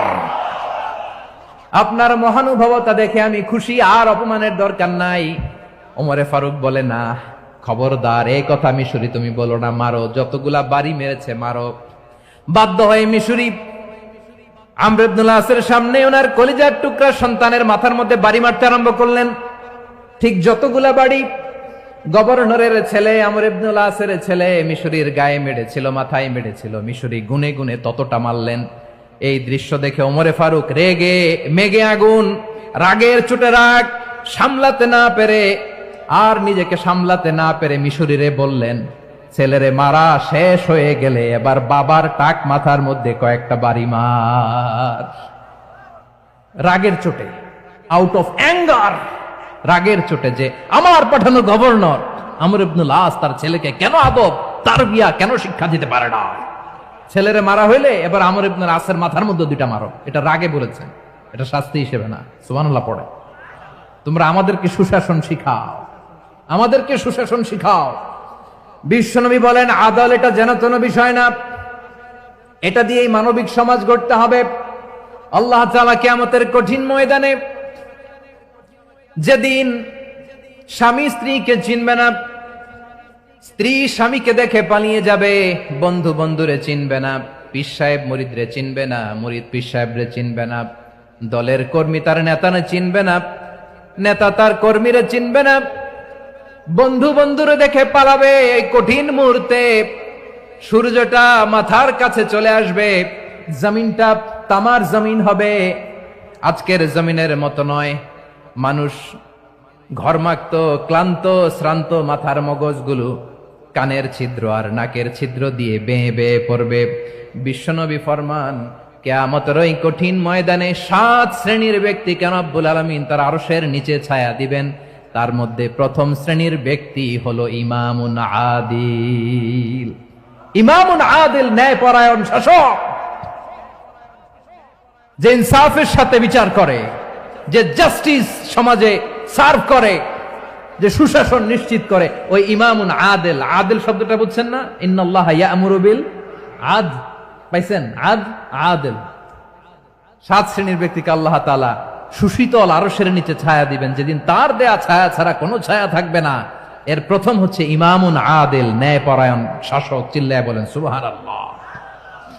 আবার বিশ্বনবী বললেন, ইন্নাল মুকসিতিনা ইনদাল্লাহি আলা মানাবিরা মিন নূর আন ইয়ামিনির রহমান। কিয়ামতের দিন যারা ন্যায়পরায়ণ হিসেবে আল্লাহর সামনে দাঁড়াবে, কিয়ামতের দিন রব্বুল আলামিন তার আরশের ডান দিকে ওই ন্যায়পরায়ণ লোকদের জন্য আরশের ডান দিকে একটা নূরের মিম্বারে তাদেরকে বসার সুযোগ করে দিবে। আল্লাহর আরশের ডান দিকে ন্যায়পরায়ণ লোকদের জন্য আল্লাহ তাআলা নূরের মিম্বার বানাবে। 4 কেন কথা মনে করেছেন? আল আদাল, জাস্টিস। ইন্নাল্লাহা ইয়া'মুরু বিল আদল। আল্লাহ তাআলা এই আদালতের নির্দেশনা দেয়, সুবিচার, সুশাসন। প্রিয় ভাইয়েরা, এটা আমরা বাংলাদেশে চাই কি চাই না? এই যে অরাজকতা, এই যে অন্যায়, এই যে জুলুম, এই যে ইনকনসিস্টেন্সি, সমাজের অসঙ্গতি, এর প্রধান কারণ জাস্টিস নাই, সুবিচার নাই, সুশাসন নাই। শেষবারের মতো আওয়াজ করে বলেন তো, আমরা বাংলাদেশে আদল চাই কি চাই না? তাহলে প্রথম নির্দেশনা শেষ। আল্লাহ তাআলা তোমাদেরকে আদলের আদেশ দেন। এরপরে আল্লাহ বললেন, আমি তোমাদেরকে ইহসানের আদেশ দেই। ইন্নাল্লাহা ইয়া'মুরু বিল আদলি ওয়াল ইহসান। আমি তোমাদেরকে যেমনি আদলের নির্দেশনা দেই, তেমনি ভাবে তোমাদেরকে ইহসানের নির্দেশনা দেই। ইহসান, আওয়াজ করে সবাই বলেন তো ইহসান। সবাই বলেননি? সবাই বললে এতটুকু আওয়াজ হবে আমি বিশ্বাস করি না। আওয়াজ করে বলুন আল ইহসান। ইহসান মানে কারো প্রতি সফট হার্টেড হওয়া, মহানুভব হওয়া, অনুগ্রহ পরায়ণ হওয়া, অনুগ্রহশীল হওয়া, একে অপরের প্রতি দয়াদ্র হওয়া। একে অপরের প্রতি দয়াদ্র, অনুগ্রহশীল হওয়া ছাড়া মানবিক সমাজ কশিনকালেও গঠন করা সম্ভব না। প্রিয় ভাইয়েরা, সুন্দর আচরণ দিয়ে, ইহসান দিয়ে যা জয় করা যায়, নরম আচরণ দিয়ে যেটা অর্জন করা যায়, কঠোরতা দিয়ে সেটা পারা যায় না। বিষ্ণু ঈসা ইসলাম ইহসান দিয়ে, কোমল আচরণ দিয়ে, তার অনুগ্রহ দিয়ে তিনি অনেক কাফিরের হৃদয়কে জয় করে ফেলেছেন। সাইয়েদনা সুমামা ইবনে উসাল রাদিয়াল্লাহু তাআলা আনহুর কথা মনে পড়ে যায়। তিনি ছিলেন ইয়ামামার বাদশা। মদিনাতে বিশ্বনবীকে হত্যা করার নিয়তে এসেছিলেন। গোপনে গোপনে বিশ্বনবীকে হত্যা করে আবার ইয়ামামাতে তিনি ফিরে যাবেন।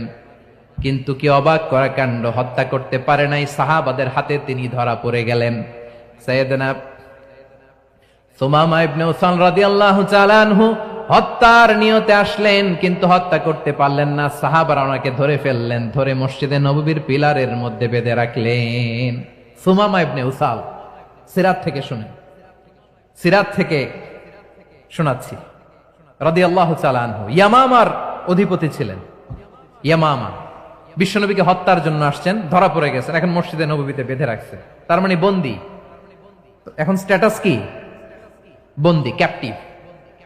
বিষ্ণু ঈসা ইসলাম সাহাবাদেরকে বললেন, তার খোঁজ খবর নিও, সুমামা ইবনে উসালের খোঁজ খবর নিও। সাহাবার বলেন, ইয়া রাসূলুল্লাহ, আপনাকে হত্যা করতে এসেছে, তার তো কঠিন ক্যাপিটাল পানিশমেন্ট হওয়া দরকার, কঠিন শাস্তি হওয়া দরকার। বিষ্ণু বললেন, না, আমি যেটা জানি তোমরা সেটা জানো না। তোমরা সুমামার সাথে ভালো আচরণ করো। বিশ্বনবী সুমামার কাছে গেলেন। প্রথম দিন যে তিনি কালেমার দাওয়াত দিলেন, ইমানের দাওয়াত দিলেন, ইসলামের দাওয়াত দিলেন, রিসালাতের দাওয়াত দিলেন, আখিরাতের দাওয়াত দিলেন। পরের দিন যে বিশ্বনবী সালাতের দাওয়াত দিলেন, যাকাতের দাওয়াত দিলেন। ইসলাম কি, কিভাবে, কেমন করে পালন করতে হয় চমৎকার আর্টিকুলেট করতে শুরু করলেন। তন্ময় হয়ে সুমামা ইবনে উসাল রাদিয়াল্লাহু তাআলা আনহু বিশ্বনবীর কথাগুলো শুনতে আরম্ভ করলো। একদিন নয়, 2 দিন নয়, টানা 3 দিন বিশ্বনবী সুমামার কাছে ইসলামকে প্রেজেন্ট করেছেন, উপস্থাপন করেছেন। আওয়াজ করে বলেন, কয় দিন? 3 দিন। 3 দিন মসজিদে নববীতে বাধা। আর সাহাবীদেরকে বললেন, তার খোঁজ খবর নিও। তোমরা যে রুটি বানাও এর মধ্যে সবচেয়ে ভালো আটার রুটিটা তারে দিও, সবচেয়ে রিফাইন্ড খেজুর, যেটা পিওর খেজুর, এটা তারে দিও।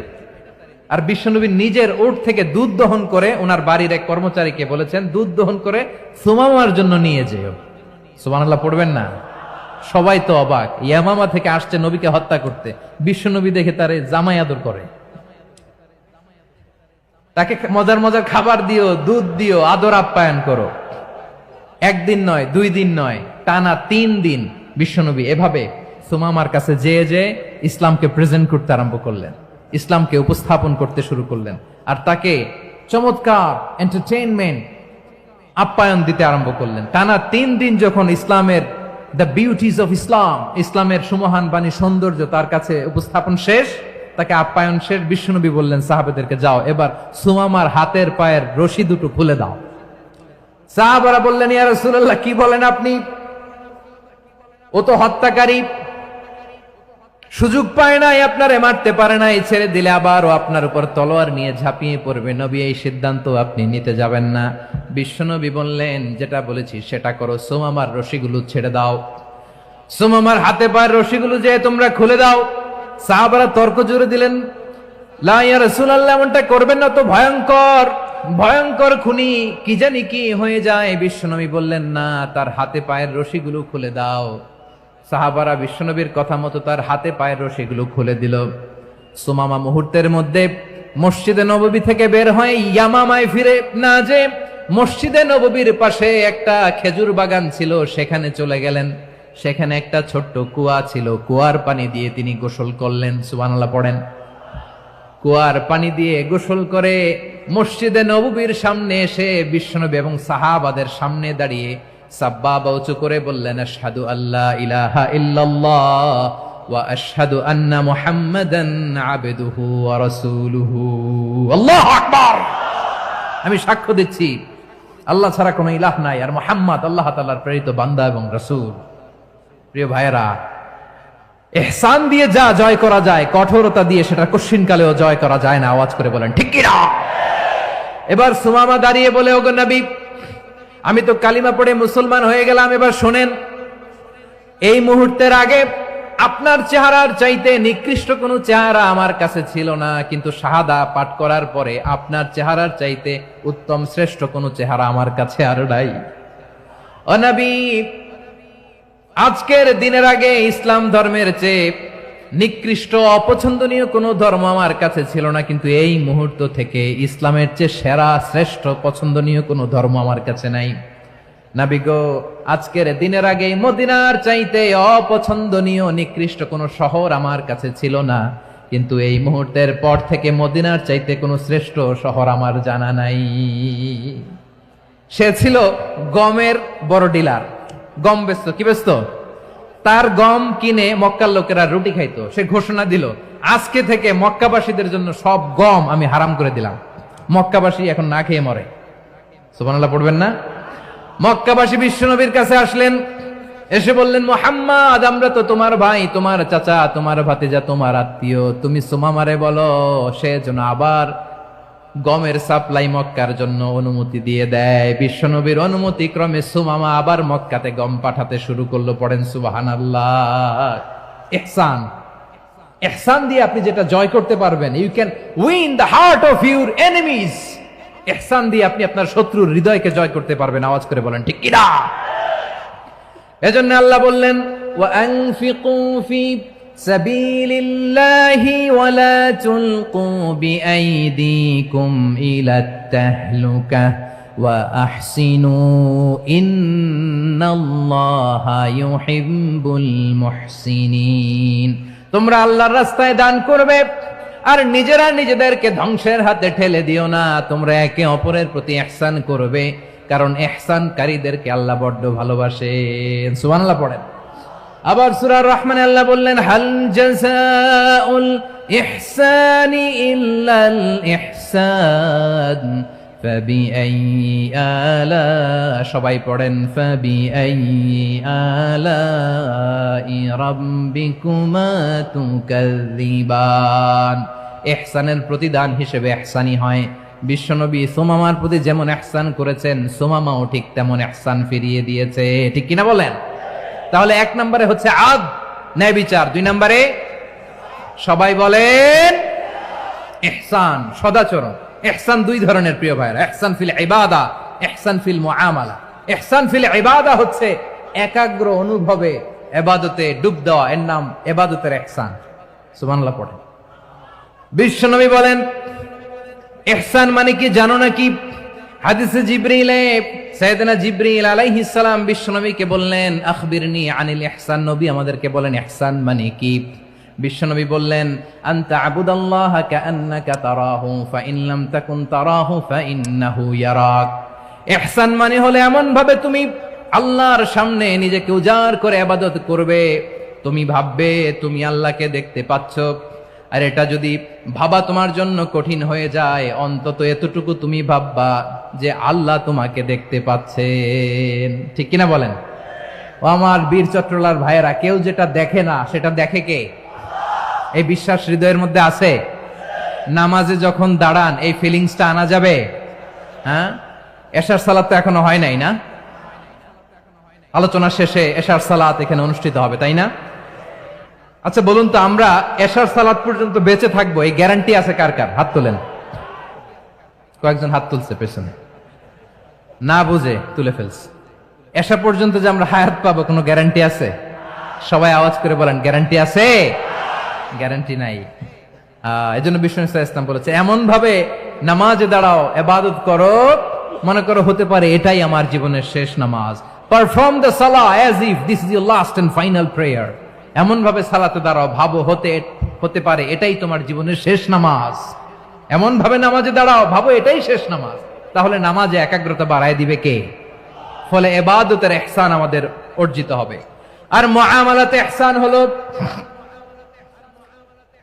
বিশ্বনবী বলেন, ইন্নাল্লাহা তাবারাকা ওয়া তাআলা কাতাবাল ইহসানা আলা কুল্লি শাই ফাইযা কাতালতুম ফাআহসিনুল কিতলা ওয়া ইযা যাবাহতুম ফাআহসিনুয যাবহা ওয়ালিয়ুহিদ্দা আহাদুকুম শাফরাতাহু ওয়ালিয়ুরিহ যাবিহাতাহু। ইহসান দুই ধরনের। আওয়াজ করে বলতে হবে, কয় ধরনের? সবাই বলুন আওয়াজ করে, কয় ধরনের? একটা হচ্ছে ইহসান ফিল ইবাদা, ইবাদতে ইহসান। ইবাদতে ইহসান কি? একাগ্র অনুভব দিয়ে ইবাদত করা, মন প্রাণ দিয়ে ইবাদত করা। আর মুআমালাতে ইহসান কি? সব কাজে, দৈনন্দিন কাজে, কর্মে, সামাজিক অ্যাক্টিভিটিতে কোমলতা প্রদর্শন করা, অনুগ্রহের সাথে সবকিছু করা। আল্লাহ তাআলা ইন্নাল্লাহা তাবারাকা ওয়া তাআলা কাতাবাল ইহসানা আলা কুল্লি শাই, তিনি সবকিছুর ব্যাপারে ইহসানকে আবশ্যক করেছেন। সবকিছুতে মুমিনের সব কাজে ইহসানের পরশ থাকবে। ওয়া ইযা কাতালতুম ফাহসিনুল কিতলা, বিষ্ণুই বলেন তুমি যখন কাউকে হত্যা করো ইহসানের সাথে করো। সুবহানাল্লাহ পড়বেন না? যখন হত্যা করো তখনও ইহসানের সাথে। আচ্ছা হত্যা করবো আবার ইহসান আসবে করতে করে, তো মেরেই ফেলবো আমি। আল্লাহ, ও ভাই একজন খুন করেছে, খুনি, রাষ্ট্রীয় আইনে তার শাস্তি হয়েছে ডেথ পেনাল্টি, মৃত্যুদণ্ড। এখন মৃত্যুদণ্ড দেখে আপনি যেমনি মন চায় তেমনি মারবেন লোকটারে? ওর নাক কেটে ফেলতে পারবেন? ওর কান কাটতে পারবেন? ওর চোখ উপড়ে ফেলতে পারবেন আপনি? যেমন মন চায় তার অঙ্গহানি করা যাবে না। ইহসানের সাথে তাকে হত্যা করো। সুবহানাল্লাহ, this is Islam, this is the true essence of Islam. ওয়া ইযা যাবাহতুম ফাহসিনুয যাবহা, যখন জবাই করবে তখনও ইহসানের সাথে জবাই করো। করব জবাই, ওইখানেও নাকি ইহসান? আচ্ছা কুরবানির দিন আমরা পশুগুলোরে কি করি বলেন সবাই আওয়াজ করে? জবাই। জবাই মানে তো এটার মেরেই ফেলতেছি, একটু পরে তো টুকরো টুকরো করে গোশতগুলো খাবো, এটা তো খাবো। এটা তো মেরেই ফেলবে। বিষ্ণু বলে না, জবের মধ্যেও মুমিনের জবের ভেতরেও ইহসানের পরশ থাকা চাই। যখন জবাই করবে প্রাণীটাকে হাত পা টাইট করে বেঁধে নাও, ছুরিটাকে শার্পেন করে নাও, ধারালো করে নাও, যাতে অল্প সময়ে জবাইটা হয়ে যায়, প্রাণীটা যাতে কম কষ্ট পায়। সুবহানাল্লাহ পড়ে। দিস ইজ কল্ড ইহসান। ইহসান আল্লাহ তাআলা যেমনি আদলের আদেশ করেছেন, ন্যায় বিচার জাস্টিস এনশিওর করতে বলেছেন, সমাজে ইহসানের ব্যবহার, ইহসানের অনুশীলন তিনি করতে বলেছেন। এজন্য মুমিনের প্রতিটি কাজে, আমার চট্টগ্রামের ভাইয়েরা আমার দিকে তাকান, খেয়াল করে শুনুন, মুমিন জীবনের প্রতিটি কাজে ইহসানের পরশ থাকা চাই। আমরা যেন আমাদের পরিবারের প্রতি ইহসান করি, আমরা যেন আমাদের কর্মচারীদের প্রতি ইহসান করি, আমরা যেন আমাদের কলিগদের প্রতি ইহসান করি, আমরা যেন আমাদের ভাইদের প্রতি ইহসান করি। মুমিন জীবনের প্রতি কাজে ইহসানের পরশ থাকার দরকার আছে না নাই? কথা বুঝতে পেরেছেন? তাহলে আল্লাহ তাআলার তিনটা আদেশ ছিল, কয়টা গেল? ভুলে গেছে, ভুলে গেছে চট্টগ্রাম। তিনটা আদেশের মধ্যে কয়টা বললাম? প্রথমে কি ছিল? আদল। 2 নম্বরে, 3 নম্বরে রব্বুল আলামিন বললেন ওয়া ইতাইদিল কুরবা, নিকটাত্মীয়দেরকে দান করো। নিকট আত্মীয়দেরকে দাও, যারা তোমাদের ব্লাড কানেকশনের আত্মীয় তাদেরকে তোমরা দাও। এখানে জেনারেলি বললেন দাও, কি দিব সেটা তিনি এখানে বলেন নাই, সেটা তিনি সূরাতুল ইসরার মধ্যে বলেছেন। আল্লাহ বলেন ওয়া আতিযাল কুরবা হাক্কা, নিকট আত্মীয়দেরকে তাদের অধিকার, তাদের প্রাপ্য তোমরা বুঝিয়ে দাও।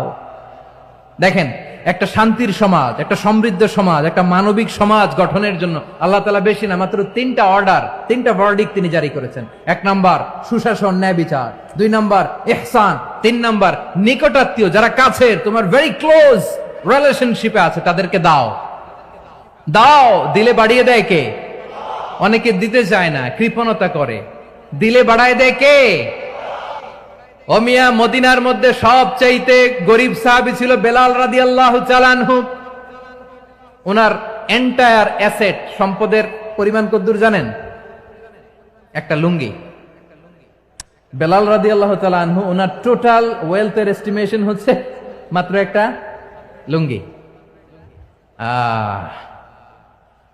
একটা লুঙ্গি, টোটাল ওয়েলথ এস্টিমেশন, টোটাল সম্পদের পরিমাণ বেলাল রাদিয়াল্লাহু তাআলা আনহুর কি ছিল? কথা বোঝে নাই বোধহয়। কি ছিল? ওই বেলাল রাদিয়াল্লাহু তাআলা আনহুকে বিষ্ণু ইসলাম বলেছেন, আনফিক ইয়া বেলাল, ও বেলাল তুমিও দাও। ওয়ালা তাখশা মিন যিল আরশি ইখলালা, আরশের অধিপতির তো কোনো ঘাটতি নাই, তুমি দিলে ওই আল্লাহ তোমারে বাড়ায় দিবে। এজন্য আমার প্রিয় ভাইয়েরা, দিলে কমে না, দিলে বাড়ে। অনেকে ধরে রাখে, নতুন কিছু নিতে পারে না, হাত দিয়ে যেটা ধরে রেখেছেন এটা দিয়ে দেন, বড় একটা ধরার সুযোগ পাবেন। জোরে বলেন ঠিক কিনা? ধরেন 5 কেজি ওজনের একটা ধরে রাখছেন, এখন 10, এটা না ছাড়লে 10 কেজি ধরতে পারবেন আপনি? আচ্ছা, 10 কেজির জিনিস একটা আছে হাতে, ওইটা যদি ছেড়ে দেন তাহলে না 15 কেজি ধরতে পারবেন। কথা বলেন ঠিক কিনা? তাহলে দিলে বাড়িয়ে দেয় কে? রব্বুল আলামিন বললেন 3 নাম্বার আদেশ হলো তোমাদের প্রতি সমাজটারে কেমন করে মানবিক সমাজ, সুন্দর সমাজ গড়বা। 3 নাম্বার আদেশ হলো ওয়া আতিদাল কুরবা হাক্কা, নিকটাত্মীয়দেরকে তাদের প্রাপ্য বুঝিয়ে দাও। এই নিকটাত্মীয়দেরকে তাদের অধিকার বুঝিয়ে দেওয়া, প্রাপ্য বুঝিয়ে দেওয়াতে আমাদের গাফলতি আছে না নাই? চট্টগ্রামে নাই? মাশাআল্লাহ আছে, আছে। অনেকে দেখবেন অনেক আল্লাহওয়ালা, তাহাজ্জুদ গুজার, সেজদা দিতে দিতে কপালে কালো দাগ ফেলে দিছে, সে তার বোনের হকটা আদায় করে নাই। আছে না নাই? হ্যাঁ, এখানেও আছে। সর্বনাশ। অনেক বড় হাজী সাহেব, বিশাল লম্বা দাড়ি, ছেলেরে সব দিয়ে দিছে, মেয়েরে কিছু দেয় নাই, মেয়ের হক আদায় করে নাই। আছে না নাই? এই হাজী সাহেবেরা, এই আল্লাহওয়ালারা কিয়ামতের ময়দানে আটকে যাবে। আপনি অন্যের অধিকার নষ্ট করেছেন, তাদের রাইটস কে ভায়োলেট করেছেন। এজন্য আল্লাহ তাআলা বলেন, কারো অধিকার যদি কেউ নষ্ট করে, ওই সমাজটা মানবিক সমাজ কঠিনকালেও হতে পারে না। এজন্য 3 নম্বর আল্লাহ বললেন ওয়া ইতাইদিল কুরবা, নিকটাত্মীয়দেরকে দাও। কি দিবা? তাদের অধিকার দিয়ে দাও, বোনের অধিকার বুঝিয়ে দাও। মেয়ের অধিকার বুঝিয়ে দাও, ফুফুর অধিকার বুঝিয়ে দাও। দেখবেন অনেক মায়েরা ছেলের পাতে মুরগির রান দেয়, মেয়ের পাতে দেয় মুরগির ঠ্যাং। এরকম আছে না নাই? হ্যাঁ, ছেলেরা কি দেয় মুরগির, মেয়ের পাতে কি দেয়? তো মেয়ের কি মুরগির রান খেতে মনে চায় না? মনে চায় না? এমনটা করা যাবে না। নিকটাত্মীয়দেরকে অধিকার দিয়ে দাও, নিকটাত্মীয়ের সাথে সুসম্পর্ক রাখো। আদেশটা কার? এজন্য প্রিয় ভাইয়েরা, জীবনে যদি বারাকা অর্জন করতে চান, নিকটাত্মীয়দের সাথে সুসম্পর্ক রাখতে হবে, তাদের জন্য উপহার পাঠাতে হবে। বিশ্বনবী বলেন, লা ইয়াদখুলুল জান্নাতা কাতে, যে ব্যক্তি আত্মীয়তার সম্পর্ককে ছিন্ন করে দেয়, সে কশিন কালেও আল্লাহর জান্নাতে ঢুকবে না। আপনি কি এটারে সহজ হাদিস মনে করছেন?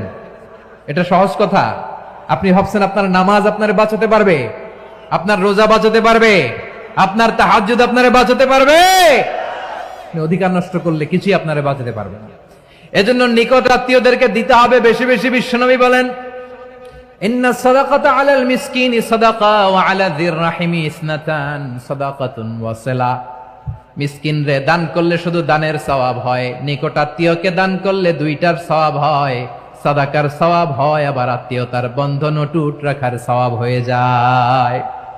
আবার বিশ্বনবী বললেন, মান সাররাহু আইয়ুবসাতা লাহু ফি রিজকিহি ওয়া ইউনসা লাহু ফি আসারিহি ফালইয়াসিল রাহিমা। যে ব্যক্তি তার রিজিকের প্রশস্ততা চায় আর হায়াতে বরকত চায়, সে যেন তার আত্মীয়ের সাথে সুসম্পর্ক রাখে। আমার প্রিয় চট্টলার ভাইয়েরা, আমাদের রিজিক বাড়ুক, এটা আমরা চাই কি চাই না? সবাই চান? হ্যাঁ, আমাদের রিজিকে প্রশস্ততা আসুক, চাই কি চাই না? আমাদের হায়াতে বরকত আসুক, আমরা চাই কি চাই না? এই দুইটা যদি চান, তাহলে নিকটাত্মীয়দের সাথে সুসম্পর্ক রাখবেন, পারবেন? তাহলে সমাজটারে মানবিক সমাজ বানায় দিবে কে? তিনটা আদেশ চলে গেল। কয়টা? আওয়াজ করে বলেন। 1 নম্বরে কি ছিল? 2 নম্বরে, 3 নম্বরে নিকটাত্মীয়দেরকে দান। আপনাদেরকে আরো শোনার আগ্রহ আছে? আপনাদের মনোযোগ আছে না গেছে? কষ্ট হচ্ছে না? মাশাআল্লাহ, মাশাআল্লাহ। তাকবীর পড়ুন, লিল্লাহে তাকবীর। আমার প্রিয় ভাইয়েরা, আল্লাহ তাআলা তিনটা জিনিসের যেমনি আদেশ করেছেন, অনুরূপ ভাবে তিনটা বিষয় তিনি বারণ করেছেন, নিষেধ করেছেন। ওগুলোর কাছেও যাওয়া যাবে। শুনবেন। রাব্বুল আলামিন বলেন, ওয়ায়ানহা আনিল ফাহশাই ওয়াল মুনকারি ওয়াল বাগি। আমি যেমনি তিনটি বিষয়ে আদেশ করলাম, অনুরূপ ভাবে তিনটি বিষয়ে বারণ করলাম, নিষেধ করলাম। আমার 1 নাম্বার নিষেধাজ্ঞা হলো অশ্লীলতার প্রতি। ফাহশা, ওয়ায়ানহা আনিল ফাহশা। আল্লাহ তাআলা অশ্লীলতাকে নিষেধ করেছেন। কোন জিনিসকে? সবাই বলুন, কোন জিনিসকে? যত ধরনের, যত টাইপের, যত ক্যাটাগরির অশ্লীলতা হতে পারে, সব অশ্লীলতাকে হারাম করেছেন কে? ফাহশা মানে কি?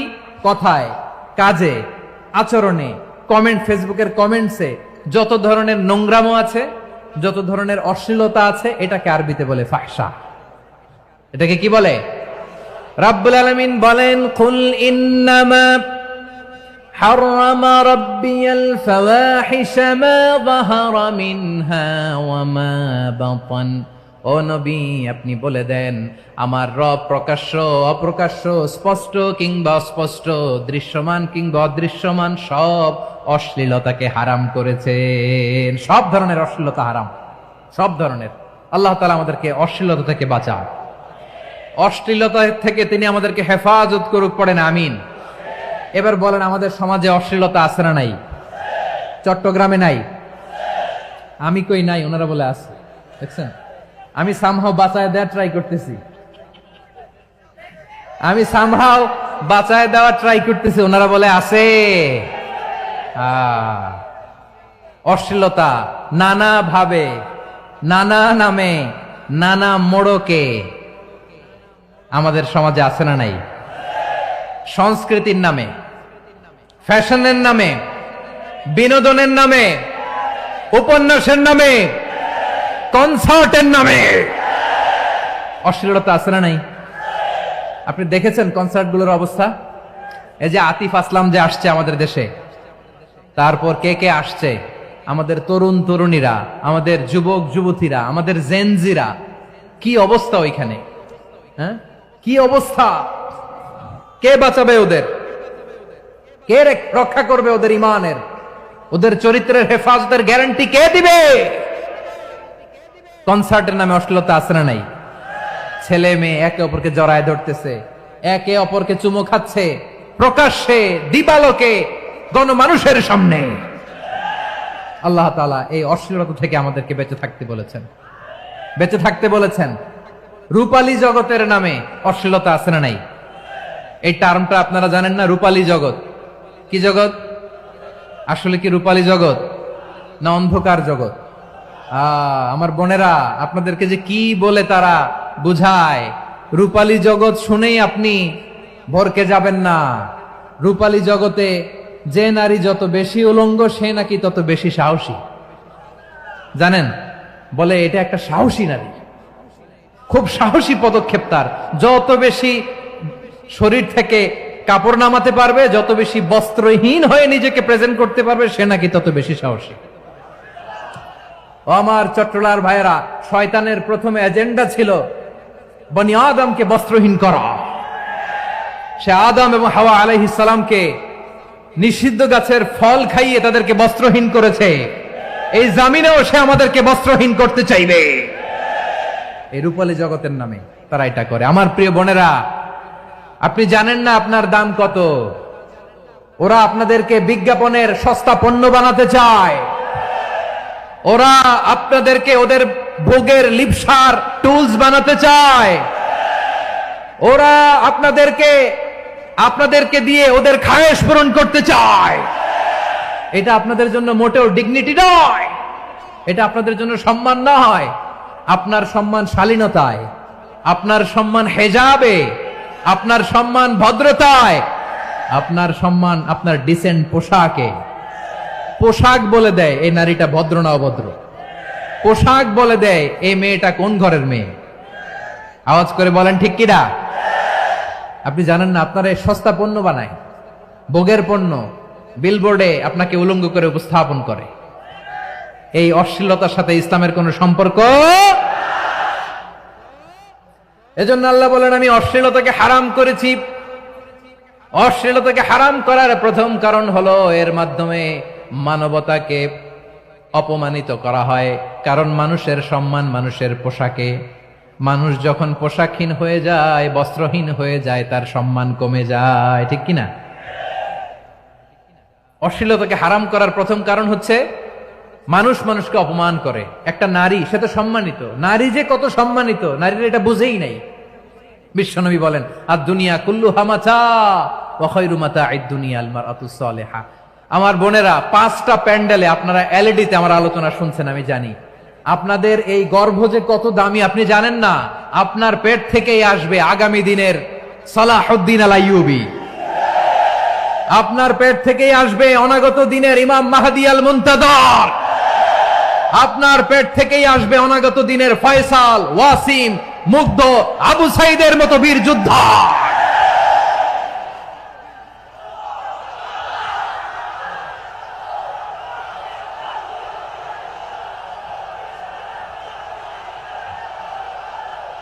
আমার প্রিয় বোনেরা, আমার প্রিয় বোনেরা, বিশ্বনবীর কথার ওজন খেয়াল করেন। আর দুনিয়া কুল্লুহা মাতা ওয়া খায়রু মাতা'আদ দুনিয়া আল মারআতুস সালিহা। দুনিয়ার সবকিছুই অ্যাসেট, এর মধ্যে সবচেয়ে দামি অ্যাসেট নেককার নারী। আপনার গর্ভ যে কত দামি আপনি জানেন না। নিজের সময়টাকে কাজে লাগান, কোরআন পড়েন, সুন্নাহ পড়েন। আপনার অনেক দায়িত্ব ঘরে। You are the MD of your family. একটা family it's a very big institution. পরিবার একটা অনেক বড় প্রতিষ্ঠান। And you are the MD of your institution. আপনি এই পরিবারের MD, managing director of your family. এখানে আপনার কত দায়িত্ব। আপনি ছেলে মেয়েদেরকে তারবিয়া করবেন। আপনি আপনার স্বামীর জন্য ঘরটারে জান্নাতের নীর বানাবেন। আপনার জন্য জান্নাতের ডুপ্লেক্স বাড়ি ওইখানে তৈরি করে রাখবে কে? আপনি যে কত দামি আপনি জানেন না। নারীদেরকে আল্লাহ বানিয়েছেন উচ্চতর করে, নিম্নতর নয়। নারীদেরকে ছোট্ট জিনিস দিলে এটার বড় করে দেয়। নারীদেরকে ভ্রূণ দিলে শুক্রাণু দিলে নারী এটারে বাচ্চা বাচ্চা হিসেবে উপহার দেয়, ঠিক কিনা? বিয়ের মাধ্যমে স্বামী যখন তার শুক্রাণু তার স্ত্রীকে উপহার দেয়, স্ত্রী রিটার্নে কি উপহার দেয়? ফুল ফর্ম বেবি, মানব সন্তান। দেখছেন, আপনি দিলেন একটুকুনি, দিছে বিশাল। আপনি যদি নারীকে বাজার এনে দেন, নারী এটাকে সুস্বাদু খাবারে রূপান্তর করে দেয়। আপনি তাকে একটা মুচকি হাসি দিয়ে দেন, সে তার কলিজা দিয়ে দেয়। কিন্তু যদি আপনি তার মনে কষ্ট দেন, সে আপনার জীবনকে জাহান্নাম বানায়া দেয়। খবর আছে, নারীর মন বুঝতে পারলে নেয়ামত, বুঝতে না পারলে কিয়ামত, ঠিক কিনা বলেন? আমার প্রিয় বোনেরা, আপনি যে কত দামি আপনি জানেন না, জানেন না আপনি কত দামি, অনেক দামি আপনি। আপনাদেরকে যেন ভোগের সস্তা পণ্য বানাতে না পারে, আপনাদেরকে সচেতন থাকতে হবে, সজাগ থাকতে হবে, কনসার্ন থাকতে হবে। শয়তানের ওই হাতছানির দিকে আর নজর দেওয়া যাবে না। তাহলে কেন আল্লাহ তাআলা এই ফাহশা অশ্লীলতাকে হারাম করলেন? এক নাম্বার, এতে হিউম্যান ডিগনিটি কমে। দুই নাম্বার, এতে মানুষের অধিকার নষ্ট হয়।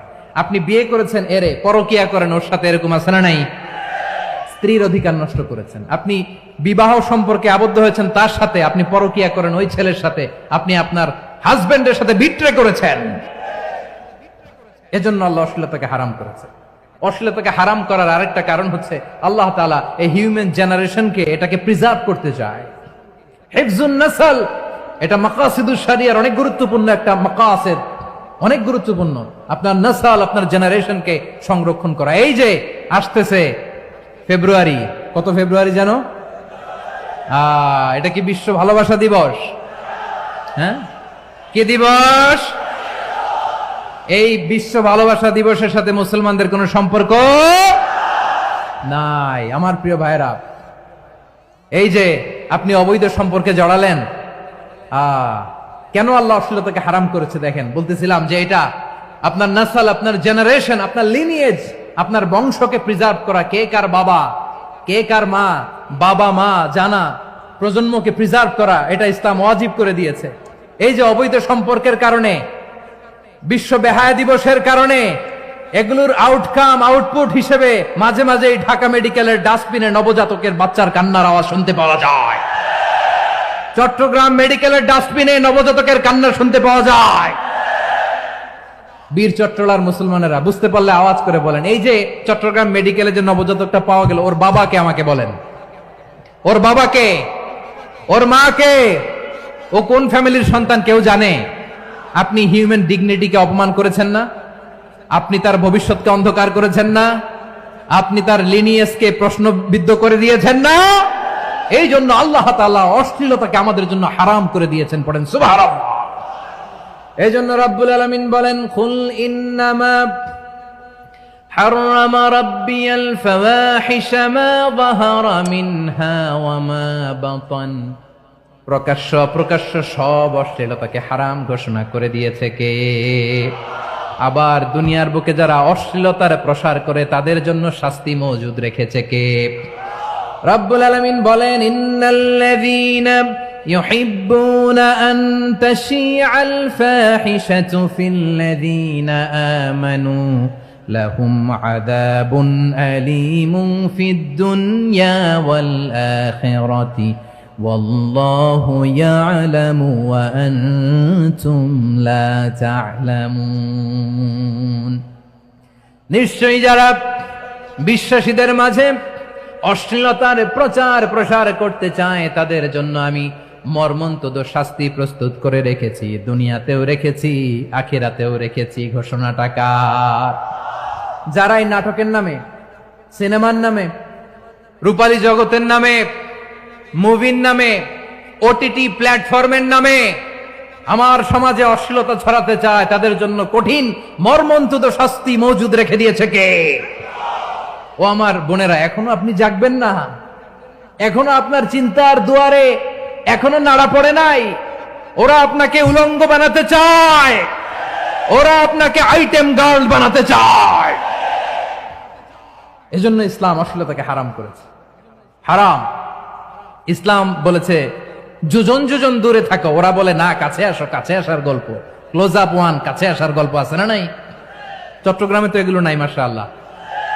হ্যাঁ, এখানেও আছে ক্লোজ আপ ওয়ান, কাছে আসার গল্প। আল্লাহ বলেন ওয়ালা তাকরাবুজ জিনা, কাছেও এসো না, জিনা থেকে যোজন যোজন কিলো দূরে থাকো। ওরা বলে কাছে আসার গল্প। আমার বীর চট্টলার ভাইয়েরা, কাছে আসতে হলে আমরা কোরআনের কাছে আসব, কাছে আসতে হলে নবীর কাছে আসব, কাছে আসার গল্প হবে আমার রবের কাছে আসার গল্প। চিল্লায় বলো ঠিক কিনা?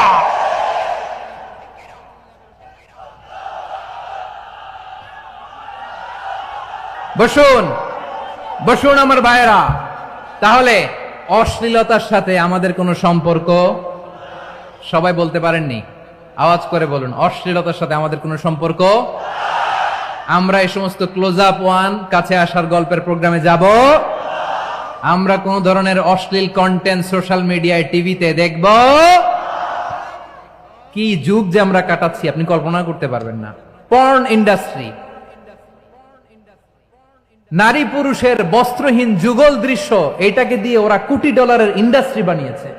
পুরো মানব ইতিহাসে এরকম জঘন্য সময় মানব ইতিহাস পার করে নাই। পর্ন এটা ইন্ডাস্ট্রি হয়ে গেছে। আমাদের এই যুবকগুলো, জেনজিগুলো, ওদের চরিত্র বাঁচাবে কি করে? কেমন করে হেফাজত করবে ওদের এই মূল্যবান চরিত্র? রাব্বুল আলামিন বলেন ওয়ায়ানহা আনিল ফাহশাই ওয়াল মুনকারি ওয়াল বাগি, তিনটা জিনিসকে আমি নিষিদ্ধ করলাম। এক নাম্বার হলো ফাহশা, অশ্লীলতা। দুই নম্বরে হলো মুনকারের সমস্ত মন্দ কাজ।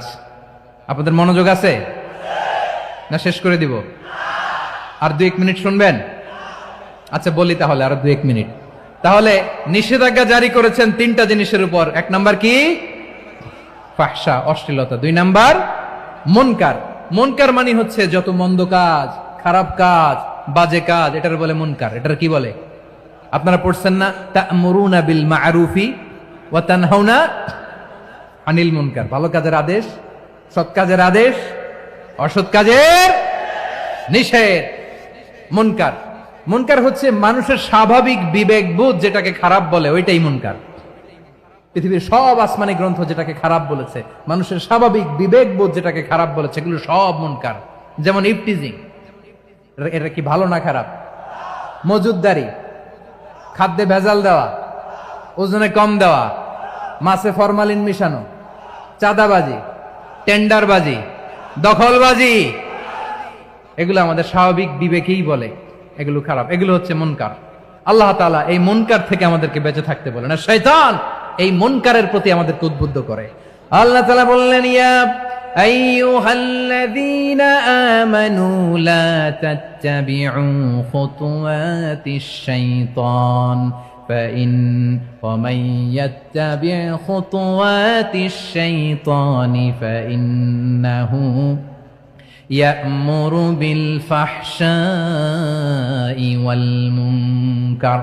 আল্লাহ বললেন আমার গোলামেরা শোনো শোনো, ও আমার বিশ্বাসী বান্দারা খবরদার, তোমরা কশিনকালেও শয়তানের পদাঙ্ক অনুসরণ করবে না, কারণ শয়তান তোমাদেরকে অশ্লীলতা এবং মন্দ কাজের দিকে উদ্বুদ্ধ করে।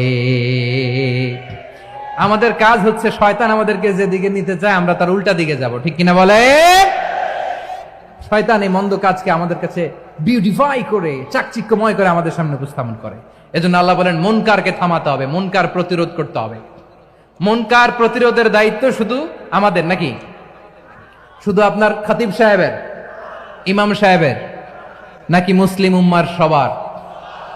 আওয়াজ করে বলুন, মুনকার, অসৎ কাজ প্রতিরোধের দায়িত্ব কার? রাব্বুল আলামিন বলেন কুনতুম খায়রা উম্মাতিন উখরিজাত লিন-নাসি তা'মুরুনা বিল মা'রুফি ওয়া তানহাউনা আনিল মুনকার।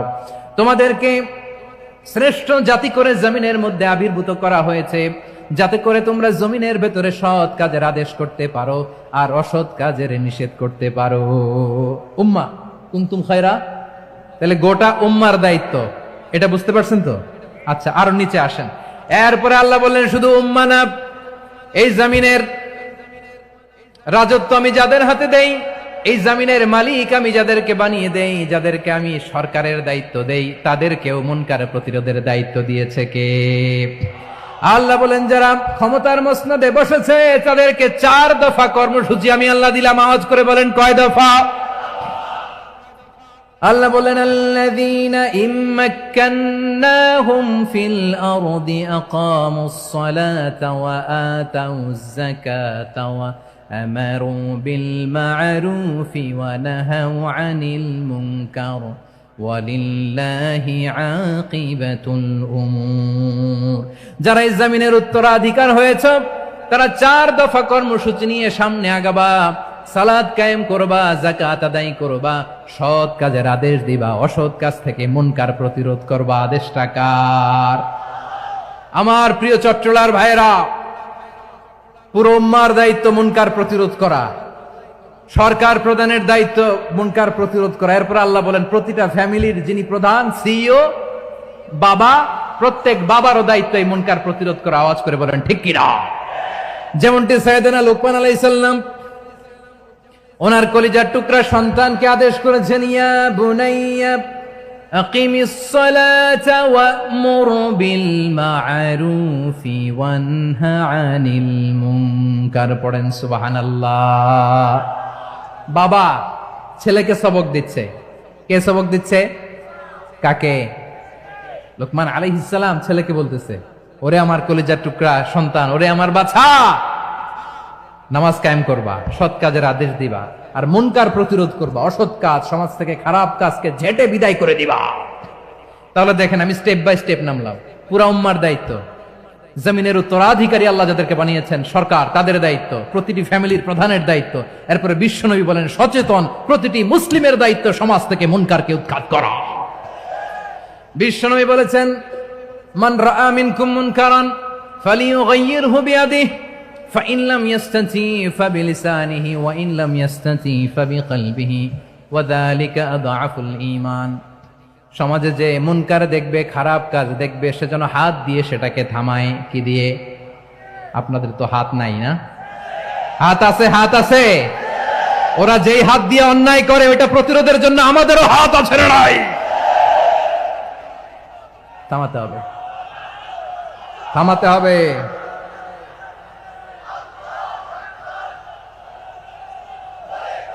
বসুন আমার প্রিয় ভাইয়েরা, ওরা ওদের যে হাত দিয়ে টেন্ডারবাজি করে, চাঁদাবাজি করে, ইফটিজিং করে, দখলবাজি করে, যে হাত দিয়ে, ওই মুনকার থামায় দেওয়ার জন্য আল্লাহর দেয়া আমাদেরও 2টি হাত আছে না নাই? আমাদেরও হাত আছে। থামাইতে হবে, থামাইতে হবে, হিম্মত করতে হবে। আমার প্রিয় ভাইয়েরা, না থামালে আমরাই ডুববো শেষমেশ। আমাদের বাঁচার জন্য হলেও থামাইতে হবে।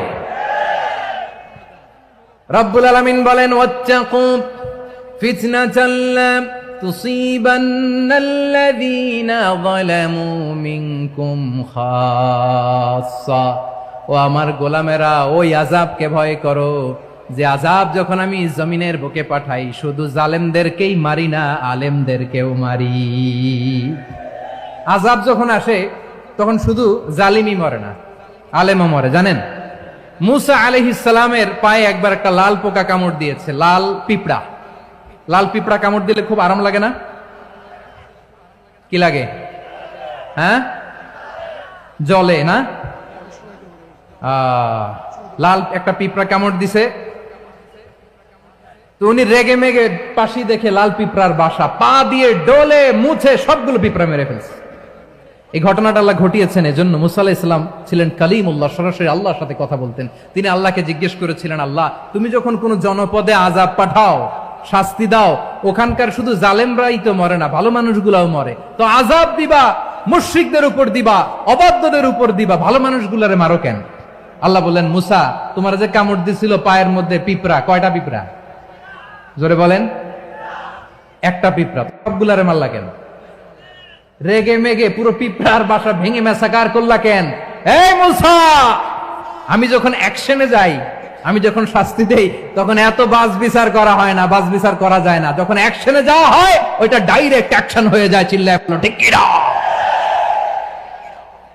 এজন্য আমাদের বাঁচার জন্য হলেও এই পাপ থামাতে হবে, এই শয়তানের অট্টহাসি থামাতে হবে, অন্যায় অপরাধ সমাজ থেকে আমাদের থামাতে হবে। কারণ আযাব আসলে ওরাও মরবে, আমরাও মরব। একটা জাহাজ 2 তলা, আপনি আছেন 2য় তলায়। শুনতেছেন? শুনতেছেন? জাহাজ কয় তলা? আপনি কোন তলায়? 2য় তলায়। নিচের তলার কিছু লোক জাহাজের তলা ছিদ্র করতে আরম্ভ করছে। কি ছিদ্র করতেছে? আচ্ছা, জাহাজের তলা ছিদ্র করলে তলা দিয়ে কি ঢুকে? এখন আপনি যদি বলেন আমার কি, আমি তো 2 তলায়, আমার কি, আমি তো সেফ, আমি তো সেফ জোন, আমি তো ভালো আছি, আমি তো ভালো আছি, ওরা ছিদ্র করে ওরা মরবে। আসলে কি শুধু ওরা মরবে, নাকি তলা ফুটো হলে ভিতরে পানি ঢুকলে আপনারও সলিল সমাধি হবে? তলা দিয়ে যখন পানি ঢুকবে, জাহাজ ডুবলে আপনিও মরবেন। এজন্য নিজে মরার আগে ওই পাগলগুলোর নিচতলায় যে থামাতে হবে। চিল্লায় বলেন ঠিক কিনা? এজন্য আল্লাহ বললেন মুনকার প্রতিরোধের দায়িত্ব সমাজের টপ টু বটম সবার। পুরো আম্মার দায়িত্ব, সরকার প্রধানের দায়িত্ব, প্রতিটি ফ্যামিলির প্রধান বাবার দায়িত্ব, বিশ্বনবী বললেন প্রতিটি সচেতন মুসলিমের দায়িত্ব। এজন্য মুনকার প্রতিরোধ করার দরকার আছে না নাই? সমাজে এই যে ইফটিজিং হয়, আপনার বোনের বয়সী একটা মেয়েকে কিছু বখাটে টিটকারি করে, এই বলে সেই বলে, নোংরা কথা বলে, রাস্তায় দেখেও আপনি পাশ দিয়ে না দেখার মতো চলে যান কেন? আপনি দাঁড়ান না কেন? আপনি দাঁড়ালেই তো থেমে যাবে, কারণ সত্যের যে শক্তি তার সামনে মিথ্যা মুখ থুবড়ে পড়ে। আপনার সামনে ও কিছুই না, নাথিং। আপনি দাঁড়ান, ওকে প্রশ্ন করেন যে আমার বোনকে তুমি ডিস্টার্ব করো কেন? আপনাকে দেখে আরো 5 জন দাঁড়াবে, 5 জনকে দেখে আরো 10 জন দাঁড়াবে। আমাদের নীরবতা আর আমাদের নিশ্চুপ থাকাই জালিমদেরকে আরো শক্তিশালী জালিম বানিয়েছে। এজন্য মুনকার প্রতিরোধের দায়িত্ব আমাদের সবার। টেন্ডারবাজি, চাঁদাবাজি, দুর্নীতি, অপরাধ, দখলদারিত্ব, মজুদদারি, এগুলো সব কিছু একসাথে প্রতিরোধ করতে হবে। ঠিক কিনা বলেন?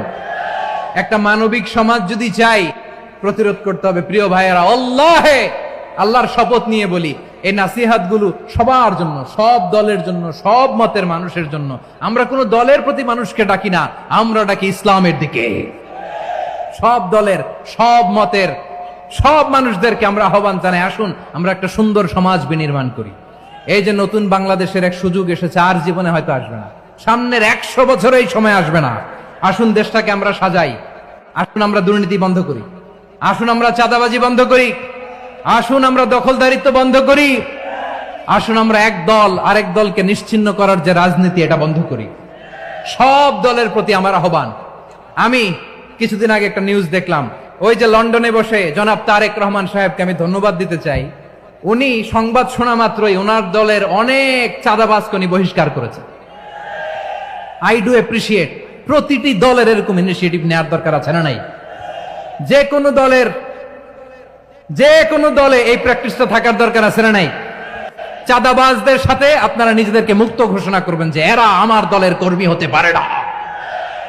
আমরা চাঁদাবাজ মুক্ত বাংলাদেশ চাই, জুলুম মুক্ত বাংলাদেশ চাই, ফ্যাসিজম মুক্ত বাংলাদেশ চাই, গুণ খুন খারাপি মুক্ত বাংলাদেশ চাই। আমরা নতুন ভোরের বাংলাদেশ চাই। ওই বাংলাদেশ পাওয়ার জন্য মুনকার প্রতিরোধে, অন্যায় প্রতিরোধে যদি বাঘের বাচ্চার মতো, আবু সাইদের মতো 2 হাত উঁচু করে, বুককে টান টান করে প্রসারিত করে দাঁড়াতে হয়, রাজি আছে মুসলমান? কারা কারা রাজি? আল্লাহকে হাত দেখিয়ে প্রতিজ্ঞা করো।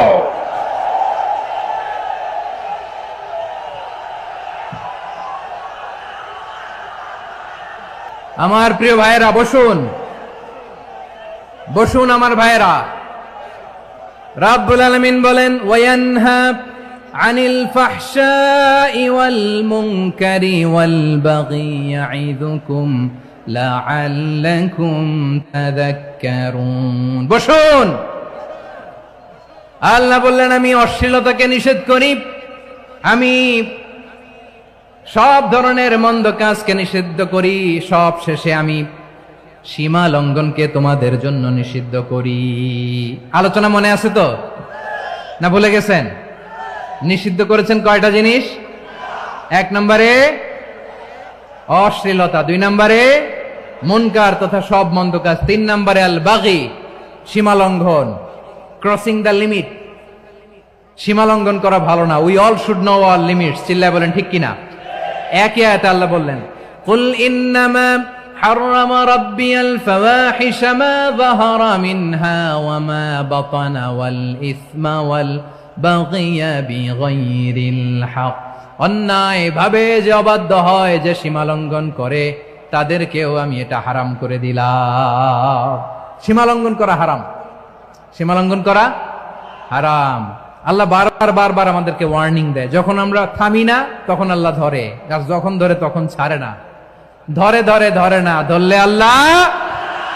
ফেরাউনকে কিন্তু হুট করে ধরে নাই, আপনারা জানেন 9 বার ওয়ার্নিং দিয়েছে। ফেরাউনকে আল্লাহ তাআলা ওয়ার্নিং দিয়েছিল কয়বার? বীর চট্টলার বীর সেনানীরা আওয়াজ করে বলেন, ফেরাউনকে ধরার আগে ওয়ার্নিং দেওয়া হয়েছিল কয়টা? রব্বুল আলামিন বলেন, ওয়ালাকাদ আতাইনা মূসা 9 আয়াতিন বাইয়িনাত, 9টা মুআজিজা দেখিয়েছি। 1 2 3 বারবার এইভাবে রিমাইন্ডার, ওইভাবে রিমাইন্ডার, এইভাবে নসিহাত, ওইভাবে দাওয়া। ফাকুলা লাহু কাওলান লাইয়িনা, নরম করে বলো, সফট করে বলো, যত ওয়ে হতে পারে দাওয়া মেথডোলজি। মুসা আলাইহিস সালামের সব অ্যাপ্লাই শেষ, 10ম বারে যে আল্লাহ ধরছে। 10ম বারে যে ধরেছে। এজন্য আল্লাহ বলেন, আমি সীমা লঙ্ঘনকে পছন্দ করি না। কোরআনের অন্য আয়াতে বাগীকে বলা হয়েছে আল ইতিদা, সীমা লঙ্ঘন যারা করে তাদেরকে আল্লাহ বলেছেন মুতাদিন। وقاتلوا في سبيل الله الذين يقاتلونكم ولا تعتدوا إن الله لا يحب المعتدين। আমি সীমা লঙ্ঘনকারীদেরকে কোশ্চিন কালেও পছন্দ করি না। আমরা যেন সীমা লঙ্ঘন না করি, রাজি আছেন তো? যে কোনো ক্ষেত্রে ইবাদতে যেন সীমা লঙ্ঘন না করি। অনেকে আমরা ইবাদতে সীমা লঙ্ঘন করে ফেলি। বিশ্বনবী সাল্লাল্লাহু আলাইহি ওয়াসাল্লাম যেটা শিখিয়েছেন এর বাইরে যে অতিরিক্ত বুজুর্গ হতে চায়, এরকম আছে না নাই? করা যাবে না, কোনো ক্ষেত্রেই সীমা লঙ্ঘন করা যাবে, এমনকি যুদ্ধ ক্ষেত্রেও না। বিশ্বনবী সাল্লাল্লাহু আলাইহি ওয়াসাল্লাম বলেন, খবরদার যুদ্ধ ক্ষেত্রেও সীমা লঙ্ঘন করো না। কি সুন্দর ইসলাম আমরা পেয়েছি। বিশ্বনবী বলেন, খবরদার যুদ্ধের ময়দানে কোনো নারীর গায়ে হাত তোলো না, কোনো শিশুর গায়ে হাত তোলো না, কোনো গবাদি পশু হত্যা করো না, কোনো শস্য ক্ষেত্র ধ্বংস করো না, ইবাদতরত অন্য ধর্মের কোন সন্ন্যাসীর গায়ে হাত তুলো না। বলেন সুবহানাল্লাহ। তাহলে আমরা সীমা লঙ্ঘন করতে পারবো? প্রিয় ভাইরা, একটা সুখী, সমৃদ্ধ, শান্তির সমাজ, মানবিক সমাজ যদি আমরা গঠন করতে চাই, আমাদের আল্লাহর দেয়া কয়টা আদেশ মানতে হবে বলেন দেখি? সবাই বলেন কয়টা? আর বেঁচে থাকতে হবে কয়টা জিনিস থেকে? আওয়াজ করে বলেন কয়টা? আচ্ছা, আদেশ নাম্বার 1 কি ছিল বলেন? আল্লাহর আদেশ কি? 1 নাম্বার আদাল, ন্যায় পরায়ণতা। আমরা সুবিচার, সুশাসন, ন্যায় বিচার চাই কি চাই না? 2 নম্বরে কি ছিল? মাশাআল্লাহ, আওয়াজ করে বলেন 2 নম্বরে কি ছিল? ইহসান। আমরা যেন সবার প্রতি দয়া পরবশ হই, ইহসান করি। 3 নম্বরে কি ছিল? নিকটাত্মীয়দের দান করা, তাদের অধিকার প্রাপ্য বুঝিয়ে দেওয়া। পাশাপাশি 3টা জিনিস থেকে আল্লাহ বারণ করেছেন, নিষেধ করেছেন। তার প্রথমটা ফাহশা, অশ্লীলতা। অশ্লীলতার সাথে আমাদের কোনো সম্পর্ক। আজকের এই ঐতিহাসিক চট্টগ্রামের প্যারেড ময়দান থেকে আমরা যত ধরনের মা যাহারা মিনহা মা বাতান, প্রকাশ্য অপ্রকাশ্য, দৃশ্যমান অদৃশ্যমান, সব অশ্লীলতা থেকে নিজেদেরকে মুক্ত ঘোষণা করলাম। অশ্লীলতাকে আমরা না বলে দিলাম। আওয়াজ করে সবাই বলুন নো। অশ্লীলতার সাথে আমাদের কোনো সম্পর্ক। 2 নম্বর নিষেধাজ্ঞা কি ছিল? আল মুনকার, সমাজের যত মন্দ কাজ, এগুলোকে আমরা প্রতিরোধ করব। রাজি আছেন তো সবাই? 3 নম্বরে আল বাগী, সীমালঙ্ঘন। কোন মুসলিম সীমালঙ্ঘন করে না, এমনকি যুদ্ধ ক্ষেত্রেও না। আওয়াজ করে বলেন ঠিক কি না? রাব্বুল আলামিন শেষে বললেন, ইয়াইদুকুম লাআল্লাকুম তাযাক্কারুন, আল্লাহ তোমাদেরকে উপদেশ দেন যাতে তোমরা শিক্ষা গ্রহণ করো। আমরা উপদেশ দিব, আমরা জোর করে কাউরে কিছু মানাতে চাই না। লা ইকরাহা ফিদ্দিন ওয়াযাক্কির ফাইন্না যিকরা তানফাউল মুমিনিন। উপদেশ দিলে এটা মুমিনদের কাজে দেয়। লাস্তা আলাইহিম বিমুসাইতির ইন্নামা আনতা মুযাক্কির। নবী হে, আপনি রিমাইন্ডার দাতা, আপনি উপদেশ দিবেন। আমরাও বিশ্বনবীর এই হাদিসগুলো থেকে, কোরআনের আয়াত থেকে রিমাইন্ডার, এই কথামালা, বাণী বাহক হিসেবে এই বাণীগুলো আপনাদের সাথে কাছে পৌঁছে দিলাম। আমরা আল্লাহ তাআলার কাছে প্রার্থনা করি, আল্লাহ আমরা যেন আদল দিয়ে আমাদের সমাজকে গঠন করতে পারি। আল্লাহ আমরা যেন ইহসান করতে পারি, আমরা যেন নিকটাত্মীয়দের দান করতে পারি। আল্লাহ যত ধরনের অশ্লীলতা, অনাচার, মন্দ কাজ, সীমালঙ্ঘন, অবাধ্যতা থেকে যেন আমরা বেঁচে থাকতে পারি।